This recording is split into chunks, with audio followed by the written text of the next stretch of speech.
Emma Callahan pressait sa main à plat contre le papier pour l'empêcher de trembler. Le stylo dans ses doigts semblait plus lourd que tout ce qu'elle avait jamais soulevé. 300 $. C'était le nombre écrit en haut du contrat. 300 $ pour sa vie, son nom, son avenir. Donné à un homme qu'elle n'avait jamais rencontré, dans une ville qu'elle n'avait jamais vue. Sa mère pleurait dans un coin. Emma ne leva pas les yeux. Elle signa. Si cette histoire vous touche, abonnez-vous à notre chaîne. Suivez le parcours d'Emma jusqu'au bout et laissez un commentaire pour nous dire de quelle ville vous nous regardez. Je veux voir jusqu'où cette histoire voyage. L'été de 1874 pesait lourdement sur Millfield, au Kansas. C'était comme une couverture de laine trempée de chaleur.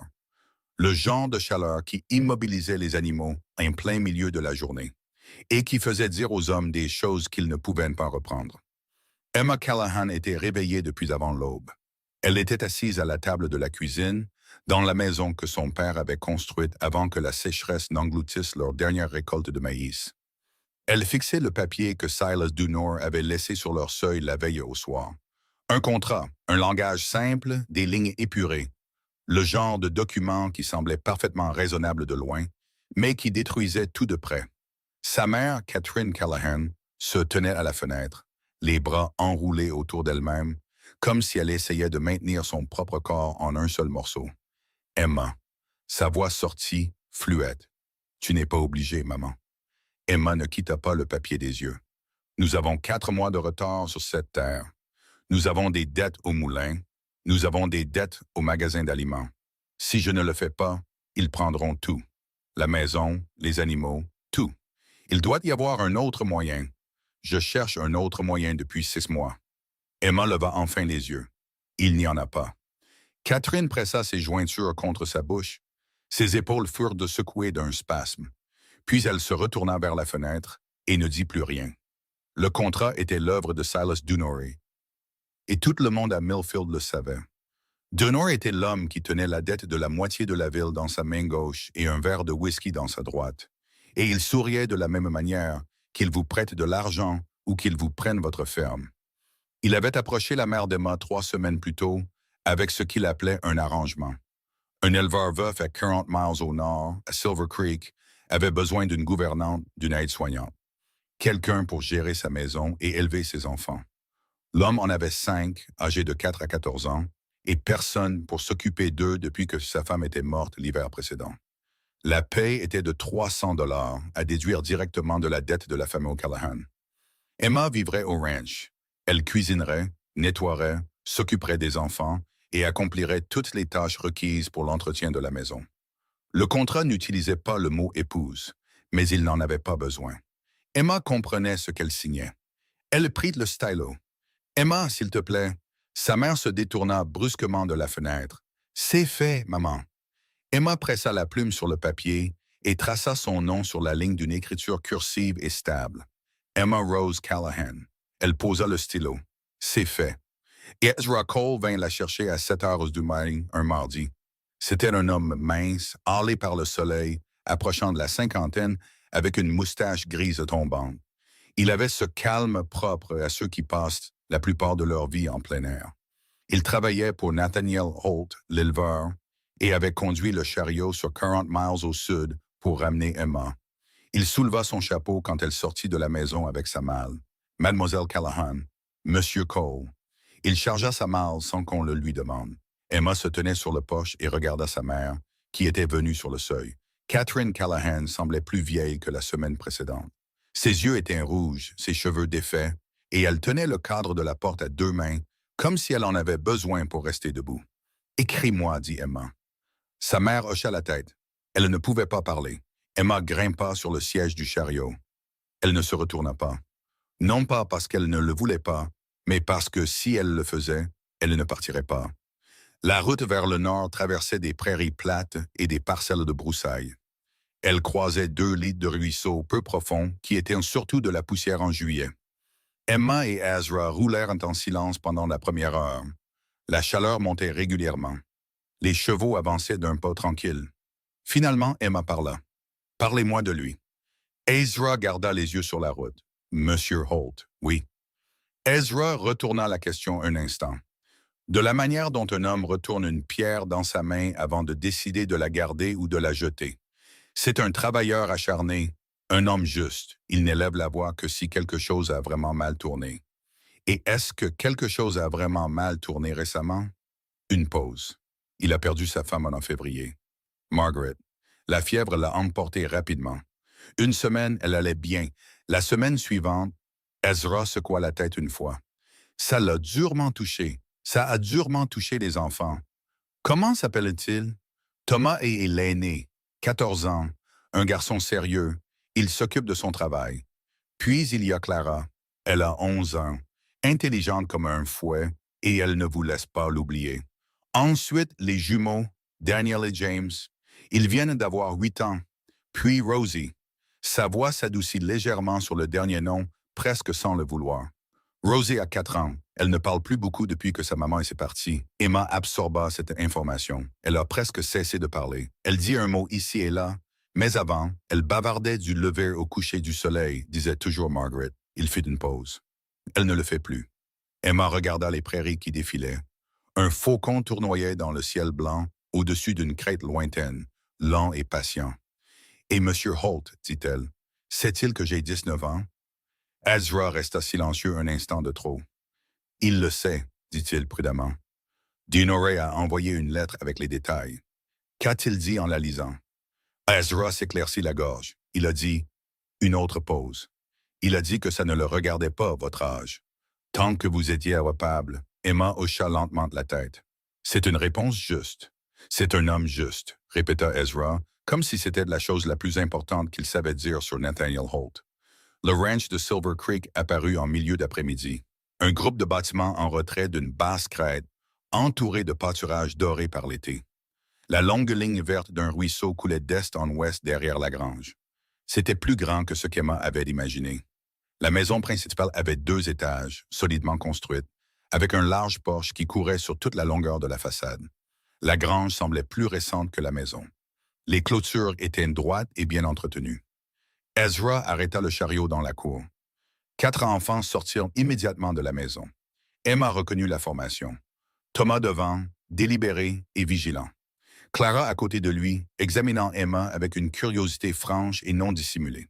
Les jumeaux derrière eux, se donnant des coups de coude jusqu'à ce que Thomas leur lance un regard qui les arrêta. Pas de Rosie.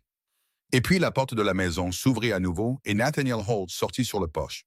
Il était plus grand que ce qu'Emma avait imaginé. Large d'épaules, les cheveux noirs, avec une barbe de plusieurs jours. Son visage était buriné par le temps. Il aurait pu être qualifié de beau s'il n'avait pas porté le poids du deuil depuis si longtemps. Il devait avoir la mi-trentaine, bien que les 6 derniers mois lui aient ajouté quelque chose qui le faisait paraître plus vieux quand son regard était fixe. Il descendit les marches du porche et s'arrêta à quelques pieds du chariot. Il regarda Emma sans expression. Emma descendit du siège du chariot sans attendre d'aide. Ils se firent une face dans la chaleur de l'après-midi. Monsieur Holt. Elle tendit la main. Il la regarda un instant, puis il la serra. Mademoiselle Callahan. Sa voix était basse et égale. Vous êtes plus jeune que ce à quoi je m'attendais. La lettre de Dinore disait 19 ans. C'est exact. Il lâcha sa main. Je ne le dis pas comme une plainte, je le dis comme un fait. Alors je vais y répondre par un autre fait, dit Emma. Je dirige une maison depuis que j'ai 13 ans. Je sais cuisiner, conserver, raccommoder, gérer les comptes et régler les disputes entre enfants. Mon âge ne change rien à tout cela. Quelque chose bougea derrière ses yeux. Pas tout à fait de la surprise, plutôt un recalibrage. C'est juste, dit-il. Thomas prit la parole derrière son père. Elle est plus petite que maman. Thomas, la voix de Nathaniel contenait un avertissement. Je dis juste ça. Emma regarda Thomas directement. C'était un grand garçon, anguleux, avec la couleur sombre de son père et, devina-t-elle, la mâchoire têtue de sa mère.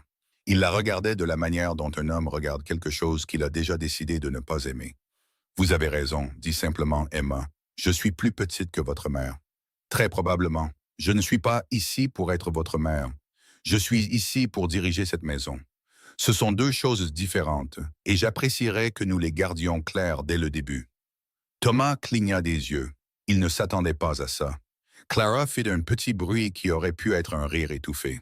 « Clara, dit Emma en se tournant vers elle, Je suis Emma. Je sais, dit Clara. Ezra nous a dit votre nom. Je suis Clara. Eux, ce sont Daniel et James. Daniel est celui avec l'égratignure sur le menton. James est celui qui l'a causé. Elle livra cette dernière partie avec la satisfaction de quelqu'un qui attendait de le dire à une personne qui l'apprécierait. Et Rosie est à l'intérieur. Elle n'a pas voulu sortir. Ce n'est pas grave, dit Emma. Je la rencontrerai quand elle sera prête. La maison fut sous sa responsabilité en moins d'une heure. Nathaniel la lui fit visiter brièvement, indiquant ce qui devait être fait et ce qui avait été négligé depuis février. La cuisine était fonctionnelle mais désorganisée. Le garde-manger était sous-approvisionné. La chambre des garçons était un désastre permanent. Le linge avait au moins une semaine de retard. Il lui fit visiter tout cela avec la manière d'un homme présentant un rapport d'affaires. Clair, efficace, pas méchant, mais pas chaleureux non plus. Comme si elle était une employée, ce qu'elle était techniquement. Les enfants mangent à 6 heures, dit-il. Le petit déjeuner à 5h30 les jours de travail, le dimanche à 7 heures. Je prends mes repas avec eux, sauf si je suis dans les pâturages, auquel cas Ezra ou l'un des hommes vous le fera savoir. Des questions. Une, dit Emma. Il attendit. Où dort Rosie? Quelque chose traversa son visage. Pas tout à fait de la douleur, mais quelque chose d'adjacent. Il se reprit rapidement. Elle a sa propre chambre, au bout du couloir à l'étage. Est-ce qu'elle descend pour les repas? Habituellement. Parfois, il faut que vous ou Thomas l'ameniez. Emma hocha la tête. J'aimerais être celle qui la fait descendre à partir de maintenant, si cela vous convient. Ce sera bien pour elle de s'habituer à moi. Nathaniel la regarda un instant. Vous pouvez essayer, dit-il. Elle ne s'habitue pas facilement aux étrangers. La plupart des gens non plus. Emma soutint son regard. Ça ne veut pas dire qu'il faut arrêter d'essayer. Il ne répondit rien à cela. Il se tourna et retourna vers la grange sans un mot de plus. Rosie Holt était assise au milieu du sol de sa chambre avec une poupée de chiffon sur les genoux quand Emma frappa et poussa la porte. Elle était minuscule pour 4 ans, avec des os fins et un teint pâle. Elle avait une masse de boucles brunes et d'énormes yeux gris qui suivaient Emma à travers la pièce, avec le genre d'attention silencieuse et absolue que seuls les très jeunes enfants et les très vieux animaux peuvent avoir. Elle ne parla pas. Emma ne parla pas non plus. Elle s'assit par terre près de la porte, pas assez près pour envahir l'enfant, mais pas non plus en restant sur le seuil. Elle regarda la pièce avec un intérêt sincère. Il y avait des dessins sur le mur près de la fenêtre, des crayons sur du papier, épinglés avec de petites punaises. C'était le genre de dessin qu'un enfant fait quand il dessine la même personne encore et encore, cherchant à bien faire le visage. Tous représentaient la même femme, cheveux noirs, souriante. Emma regarda les dessins un long moment. « Elle est belle, dit Emma doucement. Pas à Rosie, exactement. Plutôt à la pièce. » Rosie regarda les dessins, puis de nouveau Emma. « C'est ta maman qui a dessiné ça? » demanda Emma. Un petit hochement de tête négatif. Rosie les avait dessinés elle-même. « Tu as dessiné ta maman? » dit Emma. « C'est une très bonne chose à faire. » Rosie baissa les yeux sur la poupée sur ses genoux. Elle passa son pouce sur les cheveux en laine de la poupée. Puis, sans lever les yeux, elle tendit la poupée vers Emma. Emma la prit doucement. Elle la regarda. Un corps en tissu usé, un visage brodé, une petite robe qui avait été reprisée plus d'une fois. Comment s'appelle-t-elle? Silence, puis à peine audible. Bess. Emma leva les yeux. Rosie la regardait avec ses énormes yeux gris. C'est un bon nom, dit Emma. Un nom fort. Elle tendit la poupée pour que Rosie la reprenne. Je pense que Bess a faim. On devrait descendre et commencer à préparer le souper. Rosie regarda la poupée, puis Emma. Puis elle se leva, glissa Bess sous son bras et marcha aux côtés d'Emma. Elle ne prit pas la main d'Emma, mais elle marcha assez près pour que leurs bras se touchaient presque, tout le long des escaliers. Le souper était un test, et Emma le savait. Elle avait trouvé un bon morceau de lard salé dans le garde-manger et un sac de haricots secs qui n'étaient pas encore rassis. Elle avait du pain de maïs au four avant que les enfants n'entrent pour se laver. Ce n'était pas sophistiqué. C'était ce que le garde-manger permettait. Thomas s'assit à table, les bras croisés et la mâchoire serrée. « Maman faisait une sauce avec le porc, dit-il. »« Thomas, dit Clara, je dis juste. Tu es toujours en train de juste dire, marmonna Clara. Emma posa la poêle sur la table et s'assit. Elle regarda Thomas droit dans les yeux. Quel genre de sauce? Il cligna des yeux. Quoi? La sauce de ta maman? Qu'est-ce qu'elle mettait dedans? Une pause. L'hostilité sur son visage changea légèrement, remplacée par quelque chose de plus compliqué. De l'oignon. Et elle avait cette épice qu'elle achetait à l'épicerie du village. Je ne sais pas ce que c'était. De la sauge, peut-être? Il y réfléchit. Peut-être. J'essaierai comme ça la prochaine fois, si tu me dis si je m'en approche. Emma prit sa fourchette. D'accord. Thomas la regarda un long moment. Il ne répondit pas, mais il décroisa les bras et prit sa fourchette. C'était suffisant. Nathaniel entra hors de la grange et prit place au bout de la table, sans cérémonie. Emma avait laissé une assiette au chaud. Il mangea sans commentaire. Les jumeaux se disputaient à travers la table à propos de quelque chose impliquant une grenouille et une botte. Clara les corrigea tous les deux avec l'autorité d'un petit juge. Rosie s'assit à côté d'Emma et mangea son pain de maïs en silence, jetant de temps en temps des regards de côté à Emma avec ses yeux gris vigilants. Nathaniel observait tout cela depuis le bout de la table. Emma sentait son attention, de la même manière qu'on sent un changement de temps. Pas désagréable, mais impossible à ignorer. Quand les enfants furent partis, elle commença à empiler la vaisselle. Nathaniel resta à table avec sa tasse de café. « Elle vous a parlé », dit-il. Emma ne s'arrêta pas. « Rosie? » »« Oui, juste un mot ou deux. » Une longue pause. Elle n'a pas prononcé plus d'une douzaine de mots en 4 mois. Emma posa la pile d'assiettes près de la bassine et se tourna. Les enfants deviennent silencieux quand ils ne savent plus si le monde est sûr. Elle le teste pour voir s'il tient. Elle ramassa son assiette vide. Ça prendra du temps, mais elle reviendra. Nathaniel regarda la table. Sa mâchoire se contracta une fois. Vous semblez certaine de ça. Je ne le suis pas, dit honnêtement Emma, mais j'agis avec certitude parce qu'elle a besoin que quelqu'un dans cette maison le soit. Il leva les yeux vers elle. Quelque chose dans son expression était très difficile à lire. Comme une porte qui avait été verrouillée si longtemps que la personne à l'intérieur avait oublié comment fonctionnait la poignée. Le souper était bon, dit-il finalement. Emma se retourna vers la vaisselle. Merci, Monsieur Holt. Nathaniel. Il repoussa sa chaise.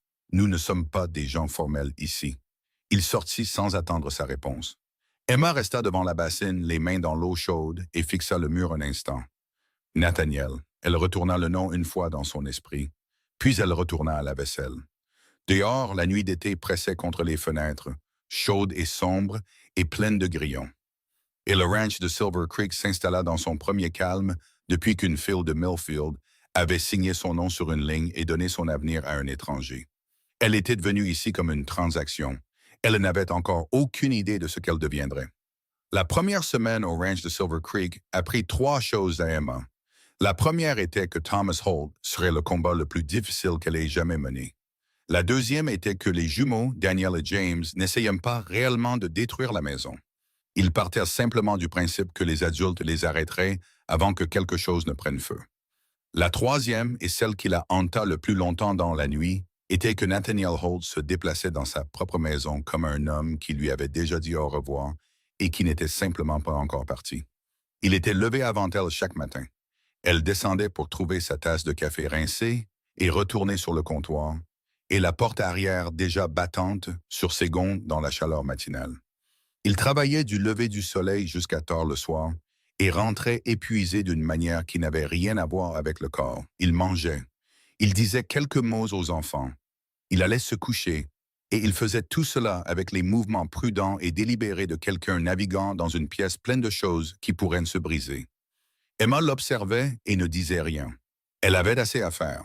Le mercredi, elle avait organisé la cuisine comme elle le voulait. Le jeudi, elle avait compris que James était le jumeau qui mentait et Daniel celui qui se sentait coupable après, ce qui signifiait que quand quelque chose n'allait pas, elle devait d'abord regarder James et attendre que Daniel craque. Le vendredi, Clara avait commencé à la suivre dans la maison, posant des questions sur la cuisine, sur les herbes, sur si Emma était déjà allée à Kansas City, sur ce qu'Emma pensait de la nouvelle institutrice de Silver Creek qui portait ses cheveux d'une manière inhabituelle. « Je ne l'ai pas rencontré, » dit Emma en travaillant sur une couture d'une des chemises déchirées de James. « Je ne suis pas encore allée en ville. Papa y va toutes les 2 semaines pour les provisions, » dit Clara. Elle était assise sur le bord de la table de la cuisine, ce qu'on lui avait dit de ne pas faire au moins 4 fois. Il emmène Thomas. Thomas agit comme si c'était une grande responsabilité. C'est une responsabilité. Thomas agit comme si tout était une grande responsabilité. Clara prit une bobine de fil et la tourna dans ses doigts, même respirer. Emma garda les yeux sur la couture. Il porte beaucoup de choses. Il a 14 ans. Oui, dit Emma. Il a 14 ans. Sa mère est morte il y a 6 mois et son père n'a presque pas dit un mot depuis. Et il a décidé que la seule chose qu'il pouvait faire était de tout maintenir ensemble lui-même. Elle leva les yeux vers Clara. Ce n'est pas être dramatique, c'est avoir peur. Clara resta silencieuse un moment. Il m'a dit que tu n'allais pas rester. Les mains d'Emma s'arrêtèrent sur la chemise juste une seconde. Quand a-t-il dit ça? Hier soir après le souper. Il a dit, « Les femmes comme toi prennent de l'argent et partent quand les choses deviennent difficiles. » Emma baissa de nouveau les yeux sur son travail. Elle fit passer l'aiguille à travers le tissu d'une main ferme. « Alors je suppose que je devrais lui prouver le contraire. » « Comment? »« En restant, dit simplement Emma. » Clara la regarda encore un moment. Puis elle posa la bobine et alla se laver pour le souper sans qu'on le lui demande, pour la première fois depuis l'arrivée d'Emma. C'était la mini-victoire numéro 1. Le reste de la soirée, Thomas ne parla pas du tout à Emma. Il répondit aux questions de son père à table, aida James à ne pas mettre trop de sel sur ses haricots et coupa le pain de maïs de Rosie en morceaux sans qu'on le lui demande. Il était, Emma pouvait le voir clairement, un garçon vraiment bon, faisant une imitation vraiment terrible de quelqu'un qui s'en fichait. Quand la table fut débarrassée et que les enfants furent montés, Emma arrêta Thomas dans le couloir. « J'ai besoin de la hache demain matin, dit-elle. La pile de petits bois diminue. » Il la regarda. « Je peux le fendre. Je sais que tu peux. Je vais le fendre. » Une lueur de quelque chose. Pas tout à fait du mépris, mais voulant l'être. « Tu sais te servir d'une hache? Mon père me l'a appris quand j'avais 10 ans. » Elle soutint son regard. « Je serai là-bas à 6 heures. Si tu veux me montrer où sont les bonnes bûches à fendre, j'apprécierais. Sinon, je me débrouillerai. » Il la fixa un long moment. « Elles sont derrière la grange, dit-il finalement. Côté gauche. Merci, Thomas. » Il se tourna et monta. Mais Emma remarqua qu'il ne claqua pas la porte. Progrès. La chose à propos de Silver Creek qu'Emma n'avait pas prévue, ni du petit contrat froid de Dunor, ni des descriptions prudentes d'Ezra pendant le trajet en chariot, était la façon dont les autres femmes de la ville la regardaient. Elle le découvrit le samedi. Lorsque Nathaniel prit le chariot pour aller en ville pour les provisions et qu'Emma l'accompagna parce que le garde-manger avait besoin d'être réapprovisionné et qu'elle devait voir ce que l'épicerie générale proposait avant de pouvoir planifier les repas pour les semaines suivantes. Silver Creek était une vraie ville, pas grande, mais assez établie pour avoir un hôtel, une banque, un cabinet de médecins et 2 magasins de produits secs concurrents. Il y avait aussi, Emma le remarqua immédiatement, une sorte d'attention particulière qui la suivit dès qu'elle descendit du chariot. Ce n'était pas hostile, exactement. C'était le genre d'attention qui avait un murmure en dessous. Elle était dans l'épicerie générale en train de choisir des produits secs quand elle l'entendit assez clairement pour comprendre. 2 femmes près des rouleaux de tissu parlant à voix basse et prudente, comme des gens qui veulent être entendus par la bonne personne. C'est elle, celle que Dunor a arrangée. Elle est à peine plus qu'une fille. 19 ans, j'ai entendu. Eh bien, une pause pleine de sous-entendus. Margaret Holt était une bonne femme. Emma prit une boîte de levure chimique et lut l'étiquette avec une grande attention. « Tu crois qu'elle tiendra l'été? » dit la deuxième voix. « Je crois qu'elle les tiendra jusqu'à ce qu'elle découvre ce pourquoi elle a vraiment signé. » Emma posa la boîte dans son panier et se retourna. Les 2 femmes la regardèrent. Elles étaient d'âge moyen, bien habillées selon les standards de Silver Creek, avec les expressions composées de personnes qui avaient été surprises en train de dire des choses vraies et n'avaient pas l'intention de s'en excuser. Emma regarda la première femme. « Excusez-moi, madame. Savez-vous si M. Porter vend de la sauge? » « Je ne l'ai pas trouvé sur l'étagère. » Un temps de silence. « 2e étagère en partant du bas, » dit la femme un peu raidement, derrière les feuilles de laurier. « Merci beaucoup. » Emma leur sourit à toutes les 2, avec la chaleur exercée de quelqu'un élevé pour être poli avec des gens qui ne le méritaient pas, et se dirigea vers la 2e étagère. Derrière elle, elle entendit l'une des femmes murmurer quelque chose. Elle ne se retourna pas. Nathaniel attendait près du chariot quand elle sortit. Il prit le panier de ses mains et le chargea dans la benne sans commentaire. Puis, il fit une pause. La femme de Porter vous a dit quelque chose? Emma cligna des yeux. Laquelle était de la femme de Porter? Robe grise, cheveux bruns, un avis sur tout. Elle m'a dit où était la sauge. Nathaniel la regarda de côté. Il avait une façon de regarder les choses de côté quand il n'était pas sûr. Emma l'avait remarqué, comme s'il préférait aborder l'incertitude sous un angle. Elle dirige la société de bienfaisance. Il dit, la dirigeait avec Margaret. Ah, elle a de bonnes intentions. Il prit les rênes. La plupart du temps, elle s'inquiétait pour vos enfants. Emma dit, les gens qui s'inquiètent pour les enfants ont généralement de bonnes intentions, même quand ils sont impolis à ce sujet. Nathaniel resta silencieux un moment. Vous n'êtes pas ce à quoi je m'attendais, mademoiselle Callahan. Vous avez dit ça le premier jour. Je le dis à nouveau. Il fit claquer sa langue aux chevaux et ils avancèrent. Emma regarda droit devant elle la rue principale poussiéreuse de Silver Creek, les devantures des magasins et les gens vacants à leurs occupations du samedi. Et elle pensa à ce que ces deux femmes avaient dit jusqu'à ce qu'elle découvre ce pourquoi elle a vraiment signé. Elle voulait demander à Nathaniel ce que cela signifiait. Elle fut assez intelligente pour ne pas le faire. Pas encore. Ils étaient à mi-chemin de la maison quand le ciel prit la couleur d'un bleu et que le vent changea. Les mains de Nathaniel se resserrèrent sur les rênes avant même qu'Emma n'enregistre le changement. « L'orage arrive vite, dit-il. Emma leva les yeux. Les nuages au sud-ouest se transformaient en quelque chose de sérieux. Pas une tempête d'hiver, rien de tel, mais un orage d'été avec une réelle intention derrière. Le genre qui roulait sur les plaines du Kansas en juillet comme s'il possédait tout. « À quelle distance sommes-nous » demanda-t-elle. 20 minutes si on les pousse. Il les poussa. Les chevaux répondirent et le chariot cahota sur la route à une vitesse qui fit claquer les dents d'Emma et l'obligea à s'agripper au siège à deux mains. Elle ne se plaignit pas. Elle regarda le ciel, cala ses pieds contre le plancher et ne dit rien. Le premier éclair déchira l'air alors qu'ils étaient encore à 10 minutes.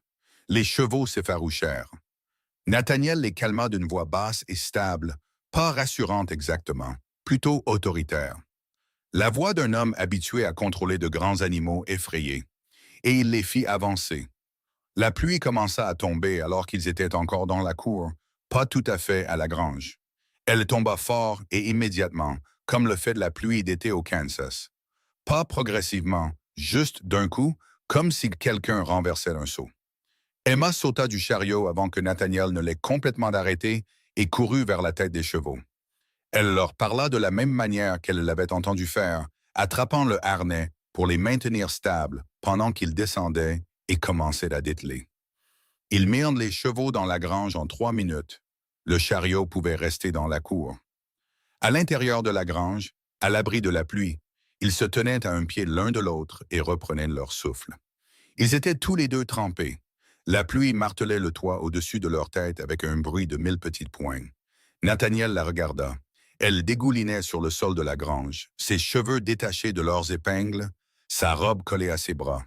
« Vous n'aviez pas à faire ça, dit-il. »« Je connais les chevaux, dit Emma. » Elle repoussa ses cheveux mouillés de son visage. « Mon père en avait 2. Je sais comment ils sonnent quand ils sont sur le point de faire une bêtise. » Quelque chose changea dans son expression. Pas tout à fait un sourire, mais la forme d'un. « Votre père semble être un homme pratique. Il l'était, passé. » Elle n'expliqua pas. Il ne demanda pas. Ils restèrent dans le silence bruyant et tambourinant de la pluie un instant de plus. Puis il dit, « Je vais attendre ici. Vous devriez rentrer à la maison. Les enfants vont s'inquiéter. » Emma hocha la tête. Elle regarda la porte de la grange, mesurant la distance, mesurant la pluie. Puis elle courut. Elle était de nouveau trempée au moment où elle atteignit les marches du porche et la porte s'ouvrit en grand avant qu'elle ne puisse l'atteindre. Clara, les yeux écarquillés et le visage crispé par l'anxiété particulière d'un enfant qui a appris que les tempêtes inattendues apportent parfois de mauvaises nouvelles. « Tu vas bien ?» dit Clara, plus comme une affirmation qu'une question, comme si elle corrigeait un fait qu'elle avait brièvement mal compris. « Je vais bien » confirma Emma. « Ton père est dans la grange. On a rentré les chevaux. » Clara expira. Elle recula de la porte pour laisser entrer Emma. Dans la cuisine, James et Daniel étaient assis à la table, jouant à un jeu de cartes avec l'intensité concentrée de deux garçons prétendant ne pas avoir écouté anxieusement chaque coup de tonnerre. Thomas était à la fenêtre, les bras croisés, regardant la pluie avec le regard de côté de son père. Rosie était sous la table de la cuisine. Emma s'accroupit. Rosie avait les genoux relevés, Bess pressée contre sa poitrine et les yeux fermés. Elle ne pleurait pas. Elle attendait simplement que le bruit fort cesse. « Hé !» dit doucement Emma. Rosie ouvrit les yeux. « Je suis là, dit Emma. L'orage ne peut pas entrer. » Rosie la regarda avec ses yeux gris qui en savaient trop pour une enfant de 4 ans. Puis elle se déplaça légèrement et se pressa contre la jambe d'Emma. Pas tout à fait en grimpant sur ses genoux, mais assez près pour la sentir là. Emma resta accroupie sur le sol de la cuisine avec Rosie appuyée contre elle, la pluie rugissant sur le toit, les garçons jouant aux cartes et Thomas regardant par la fenêtre. Et elle pensa un instant que c'était ça, de l'intérieur, de maintenir une famille unie. Pas romantique, pas ordonné, juste présent. Elle était si occupée par Rosie qu'elle manqua presque ce que Thomas dit. Le garçon Henderson en ville, dit-il, toujours en regardant par la fenêtre. Sa voix était soigneusement neutre. Il a dit que les gens parlent. Emma se redressa légèrement. Parlent de quoi? De vous. Thomas se détourna de la fenêtre. Sa mâchoire était serrée comme celle de son père quand il se préparait à dire quelque chose. Il a dit que sa mère disait que vous n'êtes pas une gouvernante. Il a dit que les gens vous appellent... Il s'arrêta. M'appellent comment? Demanda Emma. La mâchoire de Thomas se contracta. Une femme achetée, la cuisine devint silencieuse. Même les jumeaux avaient arrêté leur partie de cartes. Emma regarda Thomas un long moment. Il la regardait avec ses yeux de 14 ans qui essayaient si fort d'être durs. Et sous la dureté, il y avait quelque chose qui ressemblait beaucoup à de la honte pour elle. Comme s'il était furieux contre les gens qui disaient ça, pas contre elle, et ne savait pas comment séparer les deux. Ils n'ont pas tort, dit Emma. Thomas cligna des yeux. J'ai signé un contrat, dit Emma. C'est un fait. Je suis venue ici parce que ma famille avait besoin d'argent. C'est aussi un fait. Elle le regarda fixement. Ce que les gens font de ces faits, c'est leur affaire. Ce que je fais de mon temps ici, c'est la mienne. Ce n'est pas juste, dit Thomas. Sa voix se cassa légèrement sur le dernier mot, et elle put voir qu'il détestait ça. Non, acquiesça Emma, ce n'est pas juste. Il la regarda encore un moment. Quelque chose dans son visage travaillait. Une sorte d'algèbre adolescente compliquée d'injustice, de respect et de deuil qu'Emma pouvait voir mais ne pouvait pas résoudre pour lui. Puis il dit très doucement, « La sauge se met à la fin. C'est ce que maman disait toujours. Si tu la mets trop tôt, elle devient amère. » Emma comprit immédiatement qu'il ne s'agissait pas de cuisine seule. « Merci, dit-elle, je m'en souviendrai. » Il hocha la tête une fois, se retourna vers la fenêtre. Sous la table, Rosie s'était endormie contre la jambe d'Emma. Nathaniel rentra de la grange 1 heure plus tard, quand la pluie s'était calmée en une brune régulière. Il trouva Emma près du poêle, les enfants à table, et Rosie endormie dans le fauteuil du coin avec Bess sous le menton. Il s'arrêta sur le seuil et regarda sa cuisine comme un homme regarde quelque chose qu'il a peur de nommer. « L'orage est sourcé, dit-il. »« Oui, acquiesça Emma. » Il prit sa place habituelle à table et accepta le café qu'elle lui tendit sans commentaire. Il regarda les enfants un par un, comme il le faisait toujours en rentrant de l'extérieur. Un recensement rapide confirmant que tout le monde était là. Ses yeux s'arrêtèrent sur Rosie. Elle dormait toujours dans le fauteuil. Une main nonchalamment enroulée autour de Bess. Son visage était détendu dans le sommeil, ce qui était rare quand elle était éveillée. « Elle déteste le tonnerre, dit-il. Pas vraiment à Emma. Je sais, elle me l'a dit. » Emma fit une pause. Pas avec des mots, mais elle me l'a dit. Nathaniel regarda alors Emma. La regarda vraiment. Pas l'évaluation de côté à laquelle elle s'était habituée, mais un regard direct qui dura plusieurs secondes et qui avait quelque chose d'exposé qu'il gardait habituellement derrière sa surface pratique et efficace. « Emma, dit-il. » C'était la première fois qu'il utilisait son prénom. Elle garda une expression neutre, oui. Il sembla réfléchir à ce qu'il allait dire, puis il dit, à la place de ce qu'il s'apprêtait à dire. « La sauge. Thomas vous a parlé de la sauge pour la sauce? » « Oui. Il n'a pas parlé de la cuisine de sa mère depuis février. » Emma ne dit rien. « C'est... » Nathaniel s'arrêta. Reprit. « Je veux que vous sachiez que c'est important pour moi. Peu importe. Peu importe comment cet arrangement apparaît de l'extérieur. Ce que vous venez de faire cette semaine, c'est important pour moi. Emma le regarda. Ce n'était pas un homme qui disait facilement ce genre de choses. Elle pouvait voir l'effort que cela lui coûtait dans la façon dont il se tenait. La légère inclinaison en avant, les mains à plat sur la table comme si les mots avaient un poids et qu'il s'y appuyait. Je fais juste mon travail, dit-elle. C'était de la manière la plus gentille qu'elle ait trouvée pour lui enlever la pression. Il hocha la tête une fois, l'accepta. La chose exposée dans son expression se retira, mais pas complètement. Une partie resta juste au bord de lui, comme une lumière laissée allumée dans la fenêtre d'une maison autrement sombre. Il but de son café. Les jumeaux se disputaient à propos de la carte de qui était à qui avant l'orage. Rosie dormait, et Thomas, remarqua Emma, s'était déplacé de la fenêtre à la table et était assis 2 chaises plus près de tout le monde qu'à son habitude. C'était une si petite chose, le genre de chose que vous ne remarqueriez pas si vous ne faisiez pas attention. Emma faisait toujours attention. Elle finit de laver la vaisselle du souper et écouta les dernières gouttes de pluie taper sur le toit. Et elle pensa à ce que ces femmes de l'épicerie générale avaient dit jusqu'à ce qu'elle découvre ce pourquoi elle a vraiment signé. Elle ne savait toujours pas pleinement ce que cela signifiait, mais elle commençait à comprendre que le ranch de Silver Creek n'était pas simplement une maison qui avait besoin d'être gérée. Et Nathaniel Holt n'était pas simplement un homme qui avait besoin d'une gouvernante. Et ses 5 enfants n'étaient pas simplement un problème à organiser. Ils étaient une famille en train de décider s'ils étaient encore une famille. Et d'une manière ou d'une autre, sans le vouloir, Emma Callahan, qui était venue ici comme une transaction, avait commencé à faire partie de cette décision. Elle s'essuya les mains sur le torchon, regarda la fenêtre sombre et essaya de ne pas trop penser à ce que cela pourrait lui coûter quand l'été finirait et que le contrat arriverait à échéance.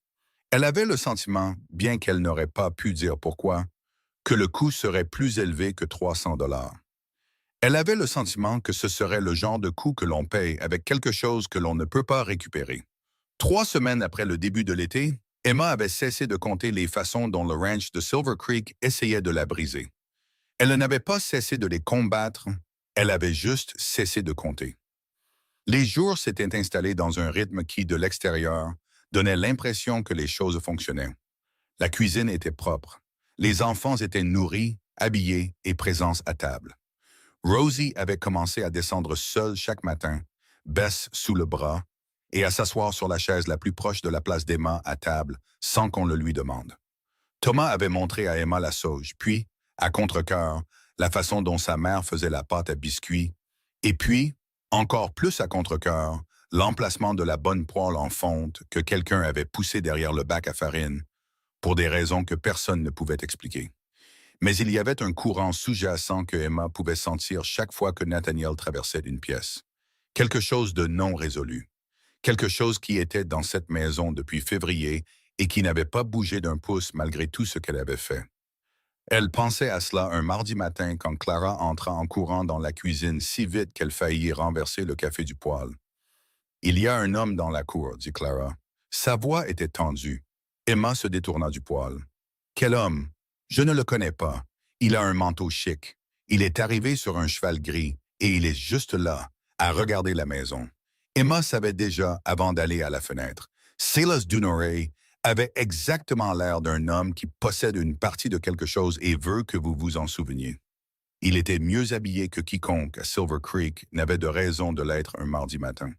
Et il se tenait dans la cour, les pouces accrochés aux poches de son gilet, ses yeux parcourant la propriété avec la satisfaction lente et possessive d'un homme faisant l'inventaire. Emma posa sa cuillère, défit son tablier et sortit par la porte d'entrée. « Monsieur Dunor. » Elle garda sa voix égale sur les marches du porche. C'est un long chemin à parcourir sans prévenir. Dunor sourit. Il avait le genre de sourire qui était assemblé à partir des bonnes pièces, mais qui sortait quand même mal. « Mademoiselle Callahan, vous avez l'air en forme.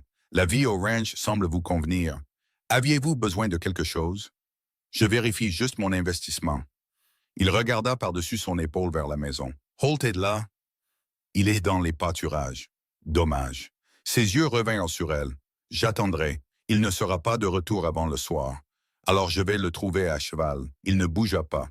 En fait, mademoiselle Callahan, il y a quelque chose que je voulais discuter avec vous directement. Ça ne prendra qu'un instant. Emma descendit de la dernière marche du porche et s'arrêta dans la cour, assez près pour ne pas avoir à élever la voix. Alors, discutez-en. Il plongea la main dans la poche de son manteau et en sortit un papier plié. Il le lui tendit. L'arrangement que nous avons fait était pour 6 mois, dit-il. Logement, nourriture, gestion de la maison, en échange de l'annulation de la dette de votre famille. Emma prit le papier. Elle le déplia.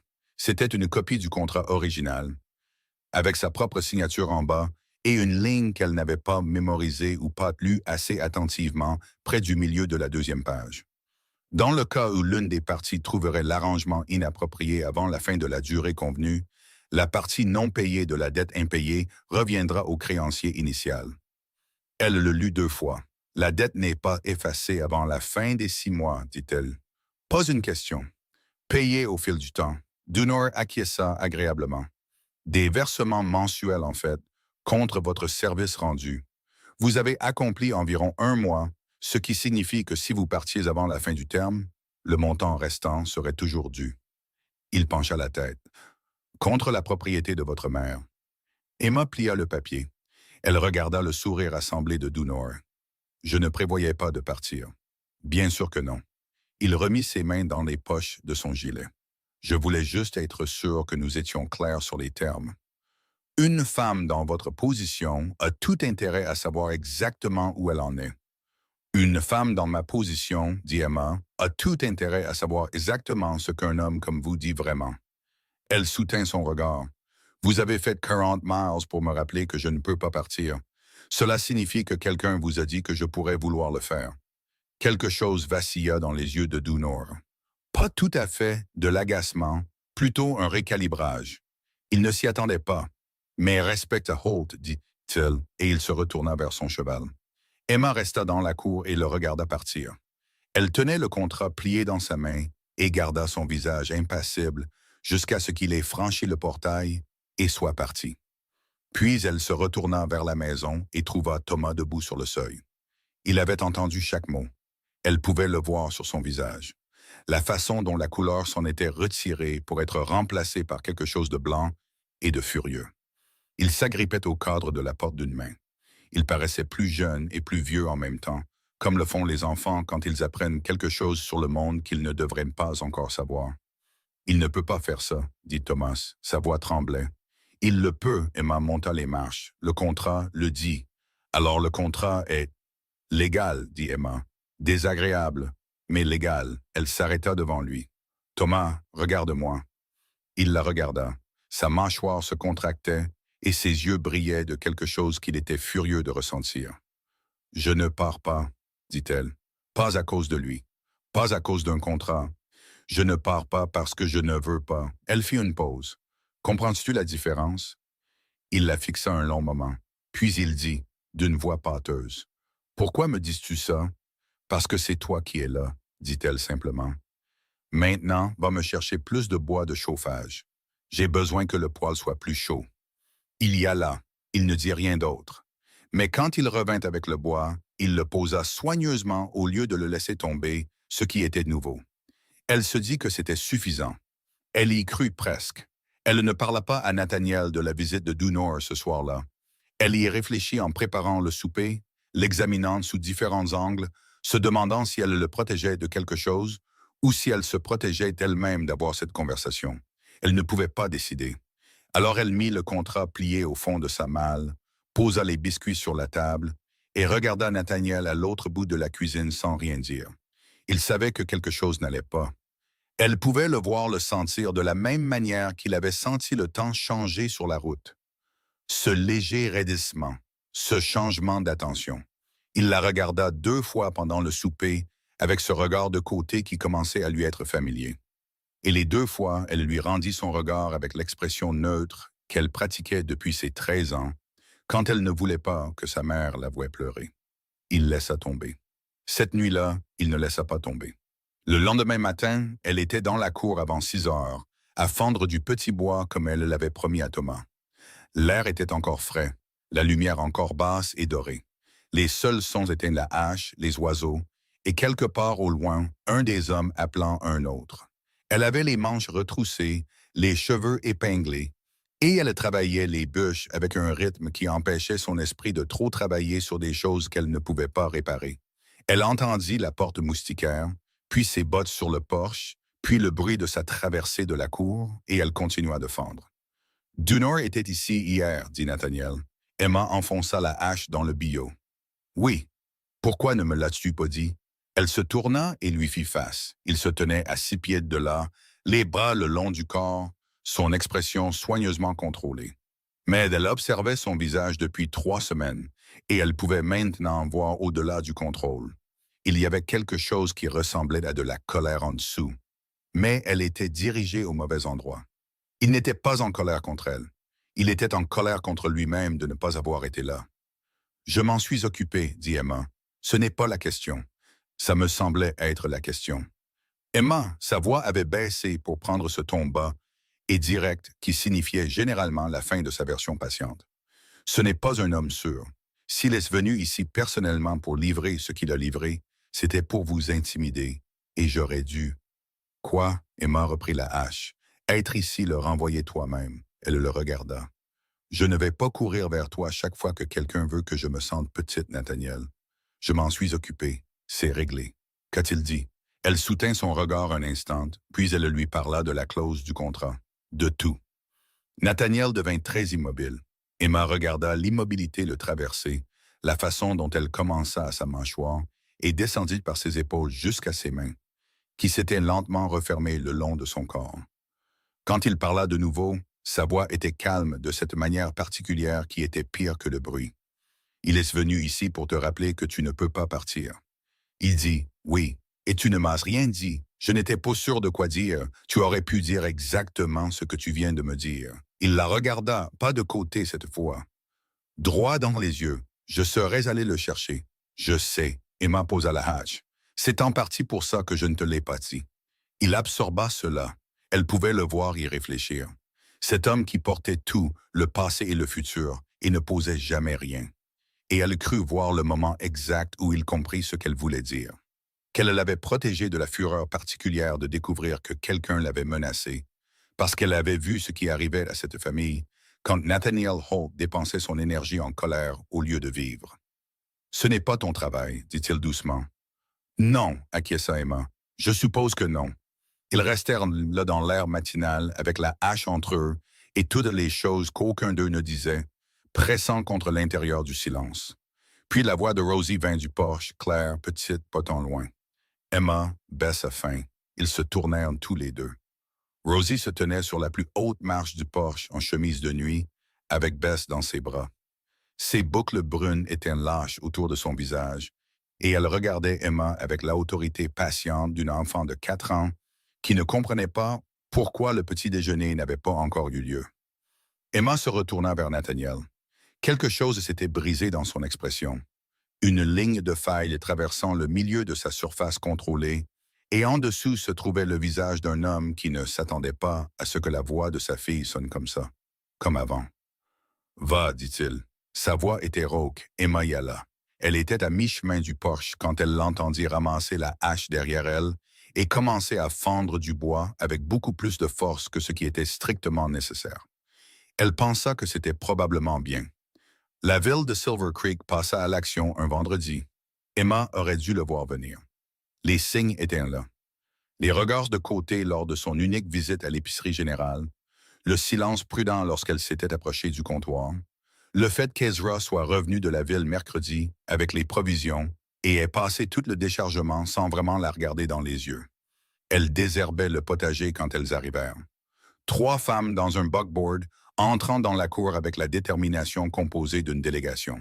Elle reconnut la femme de Porter, la robe grise, les cheveux bruns, et 2 autres qu'elle ne connaissait pas, mais qu'elle pouvait identifier par leur type. Des femmes qui organisaient des choses importantes, le genre de choses importantes qui concernaient presque toujours les affaires des autres. Emma se leva du jardin, s'essuya les mains et attendit. La femme de Porter, dont Emma apprendrait le nom, Madame Helen Greer, descendit du buckboard avec la grâce exercée d'une femme habituée à faire des entrées. Elle vint se tenir devant Emma avec l'expression de quelqu'un qui avait répété ce qu'elle allait dire et avait l'intention de tout dire. Mademoiselle Callahan, dit-elle, je vais aller droit au but. Je vous en prie, dit Emma. La communauté s'inquiète de cet arrangement. Madame Greer joignit les mains devant elle. Monsieur Holt est un membre respecté de cette ville. Sa défunte épouse Margaret était très aimée.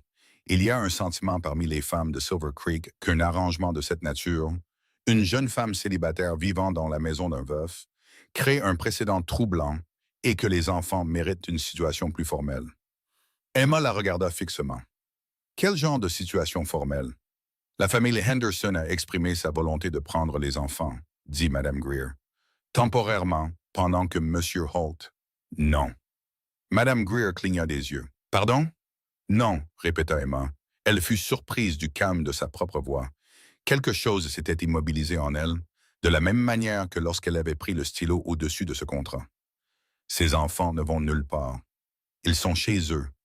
Ils sont nourris, habillés et aimés, et ils commencent à se retrouver après avoir perdu leur mère.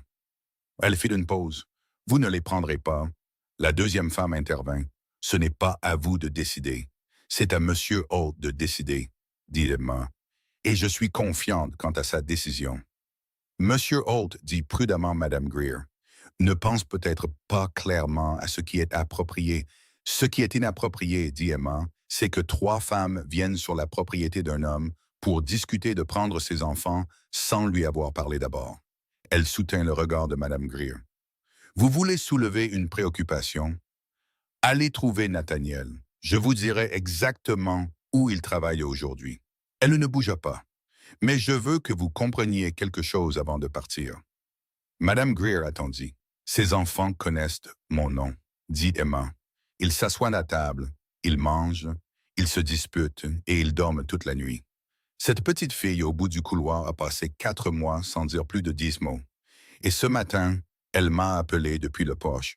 Sa voix resta égale. Elle s'en assura. Vous pouvez remettre en question mon âge. Vous pouvez remettre en question cet arrangement. Vous pouvez dire tout ce que vous voulez sur l'apparence de tout ça.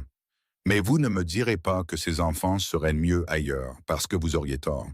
Et quelque part sous tout ça, je pense que vous le savez. La cour était absolument silencieuse.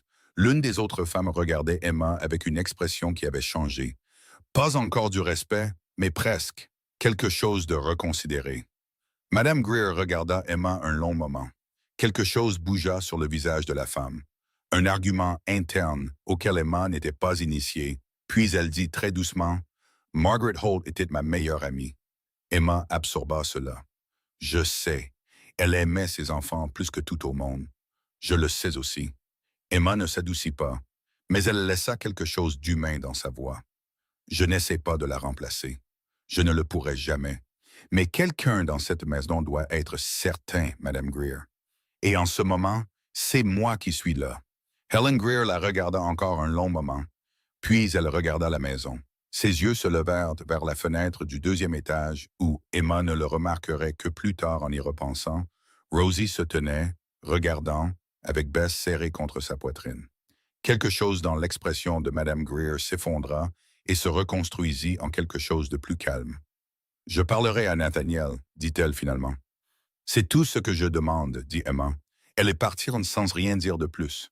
Emma resta dans la cour et les regarda partir, se tenant parfaitement immobile jusqu'à ce que le buckboard ait franchi le portail et que la poussière ait commencé à retomber. Puis ses genoux devinrent brièvement peu fiables, et elle posa la main sur le poteau de la clôture et attendit que ça passe. Elle n'avait pas su qu'elle allait dire tout ça avant de le dire. Elle n'avait pas su à quel point elle le pensait avant que les mots ne soient déjà sortis. Elle se tenait à la clôture, la chaleur de l'été pesant sur ses épaules, et elle pensa lentement et avec une grande précision à ce qu'elle venait de s'avouer. Ses enfants n'étaient plus une mission. Ils étaient des siens. Pas par contrat, pas d'une manière qu'elle pouvait expliquer à Silas Dunory, ou à Helen Greer, ou à quiconque voulait parler d'arrangement et de situation formelle. Simplement les siens, de la manière dont quelque chose devient vôtre quand vous vous en êtes inquiété dans le noir, que vous l'avez tenu quand il avait peur et que vous avez appris le poids particulier de cela dans vos bras. Elle était toujours à la clôture quand Thomas arriva du côté de la maison avec un seau à la main et s'arrêta net à la vue de son visage. « Que s'est-il passé? » dit-il immédiatement. « Des femmes de la ville, dit Emma. C'est réglé. Thomas posa le seau. Quelle femme! Madame Greer, deux autres. Elle regarda son visage passer par la reconnaissance, puis par quelque chose de plus froid. Elle est venue ici. Sa voix était devenue très calme. Elle est venue ici pour nous prendre. Elle est venue d'ici pour en parler. Emma se détourna de la clôture pour lui faire face. J'ai répondu. Il la fixa. Puis, sans prévenir, son sang-froid se brisa. L'armure de 14 ans qu'il portait si soigneusement se fendit en deux. Et ce qui en sortit n'était pas de la colère, mais de la peur, brute, exposée et réelle. « S'il ne peut pas prendre Rosie, dit-il. » Sa voix se brisa sur le nom. Elle vient juste de commencer à aller mieux. Thomas Emma s'avança et posa la main sur son bras. Il se raidit une seconde, comme le font les garçons qui n'ont pas été touchés depuis longtemps et ne savent pas quoi en faire. Écoute-moi. Personne ne prend personne. Tu m'entends? Je me tiendrai dans cette cour tous les jours s'il le faut. Il regarda sa main sur son bras, puis son visage. Pourquoi? Dit-il, et c'était la vraie question. Pas à propos de Madame Greer, pas à propos de la ville, mais à propos d'elle. À propos de pourquoi Emma Callahan, qui était venue ici comme une transaction, se tenait dans cette cour comme si c'était une colline pour laquelle il valait la peine de mourir. Emma n'avait pas de réponse claire pour lui. Alors elle lui donna la vraie. Parce que c'est important, dit-elle, et parce que vous êtes tous importants. Hein? Et parce que quelqu'un dans cette maison doit agir comme s'il le savait. Et en ce moment, c'est moi qui suis là. Thomas la regarda un long moment. Sa mâchoire se contracta. Ses yeux étaient humides et il en était furieux. Puis il ramassa son seau et dit, d'une voix rauque, « Je vais le dire à papa. »« Dis-lui, » dit Emma. Il partit. Elle se retourna vers la clôture et l'été ouvert du Kansas et essaya de se ressaisir avant que Nathaniel ne rentre des pâturages. Elle y parvint en grande partie. Mais ce soir-là, quand Nathaniel vint la trouver dans la cuisine après que les enfants furent couchés, son visage portant tout ce que Thomas lui avait dit, et quelque chose d'autre en dessous, encore plus ancien et plus compliqué, elle le regarda à travers la table et sentit la dernière de son armure se taire. Il s'assit. Il posa ses mains à plat sur la table. Il la regarda de la même manière qu'il avait regardé sa fille endormie depuis le seuil de la grange, comme quelque chose qu'il ne s'était pas permis de vouloir depuis très longtemps et dont il n'était pas sûr d'avoir le droit. « Emma, dit-il, Nathaniel, je vous dois... Vous ne me devez rien. Je vous dois une conversation honnête. » Il soutint son regard. Une que j'aurais dû avoir il y a 3 semaines. Elle s'assit en face de lui. La cuisine était silencieuse. La machine au-dessus d'eux était silencieuse. Dehors, la nuit d'été faisait ses bruits réguliers, grillons, vent, le meuglement lointain d'une vache. « Alors, ayez-la, dit-elle. » Il resta silencieux un moment, comme un homme rassemblant quelque chose de très loin. « Margaret est partie depuis 6 mois, dit-il, et j'ai... » Il s'arrêta, reprit. « J'ai essayé de maintenir tout ça en me tenant en quelque sorte à l'extérieur. En rentrant, en faisant ce qui doit être fait, en repartant, parce que si je... » Sa mâchoire se serra, si je m'arrêtais de bouger, je pensais que je ne pourrais pas recommencer. Emma ne parla pas. « Et puis vous êtes entré dans cette cour, dit-il, et vous avez répondu à mon fils de 14 ans comme s'il était un homme qui valait la peine de se disputer. Et vous vous êtes assise par terre avec ma fille jusqu'à ce qu'elle vous fasse assez confiance pour dire un mot. Et vous vous êtes tenu dans ma cour aujourd'hui et avez dit à Helen Greer en face que mes enfants n'iraient nulle part. » Il fit une pause. « Et je suis assis ici en ce moment, essayant de comprendre comment. » Il s'arrêta. Emma attendit. Comment dire merci? Il termina sans que cela sonne comme ce que c'était vraiment. « Qu'est-ce que c'est vraiment? » demanda prudemment Emma. Il la regarda longuement à travers la table de la cuisine, avec la maison silencieuse autour d'eux et l'été pressant aux fenêtres. « Je ne sais pas encore, dit-il honnêtement. Mais ce n'est pas rien. » Emma soutint son regard.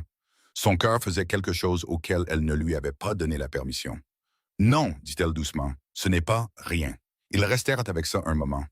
2 personnes de chaque côté de quelque chose qui n'avait pas encore de nom clair. Quelque chose qui s'était construit pendant 3 semaines dans les cuisines et les cours, les trajets en chariot et les granges sombres par temps d'orage. Quelque chose que ni l'un ni l'autre n'avait demandé et que ni l'un ni l'autre n'était prêt à arrêter. Puis Nathaniel dit, d'une voix qui s'efforçait de rester égale. Le contrat de Dunor. Emma s'immobilisa.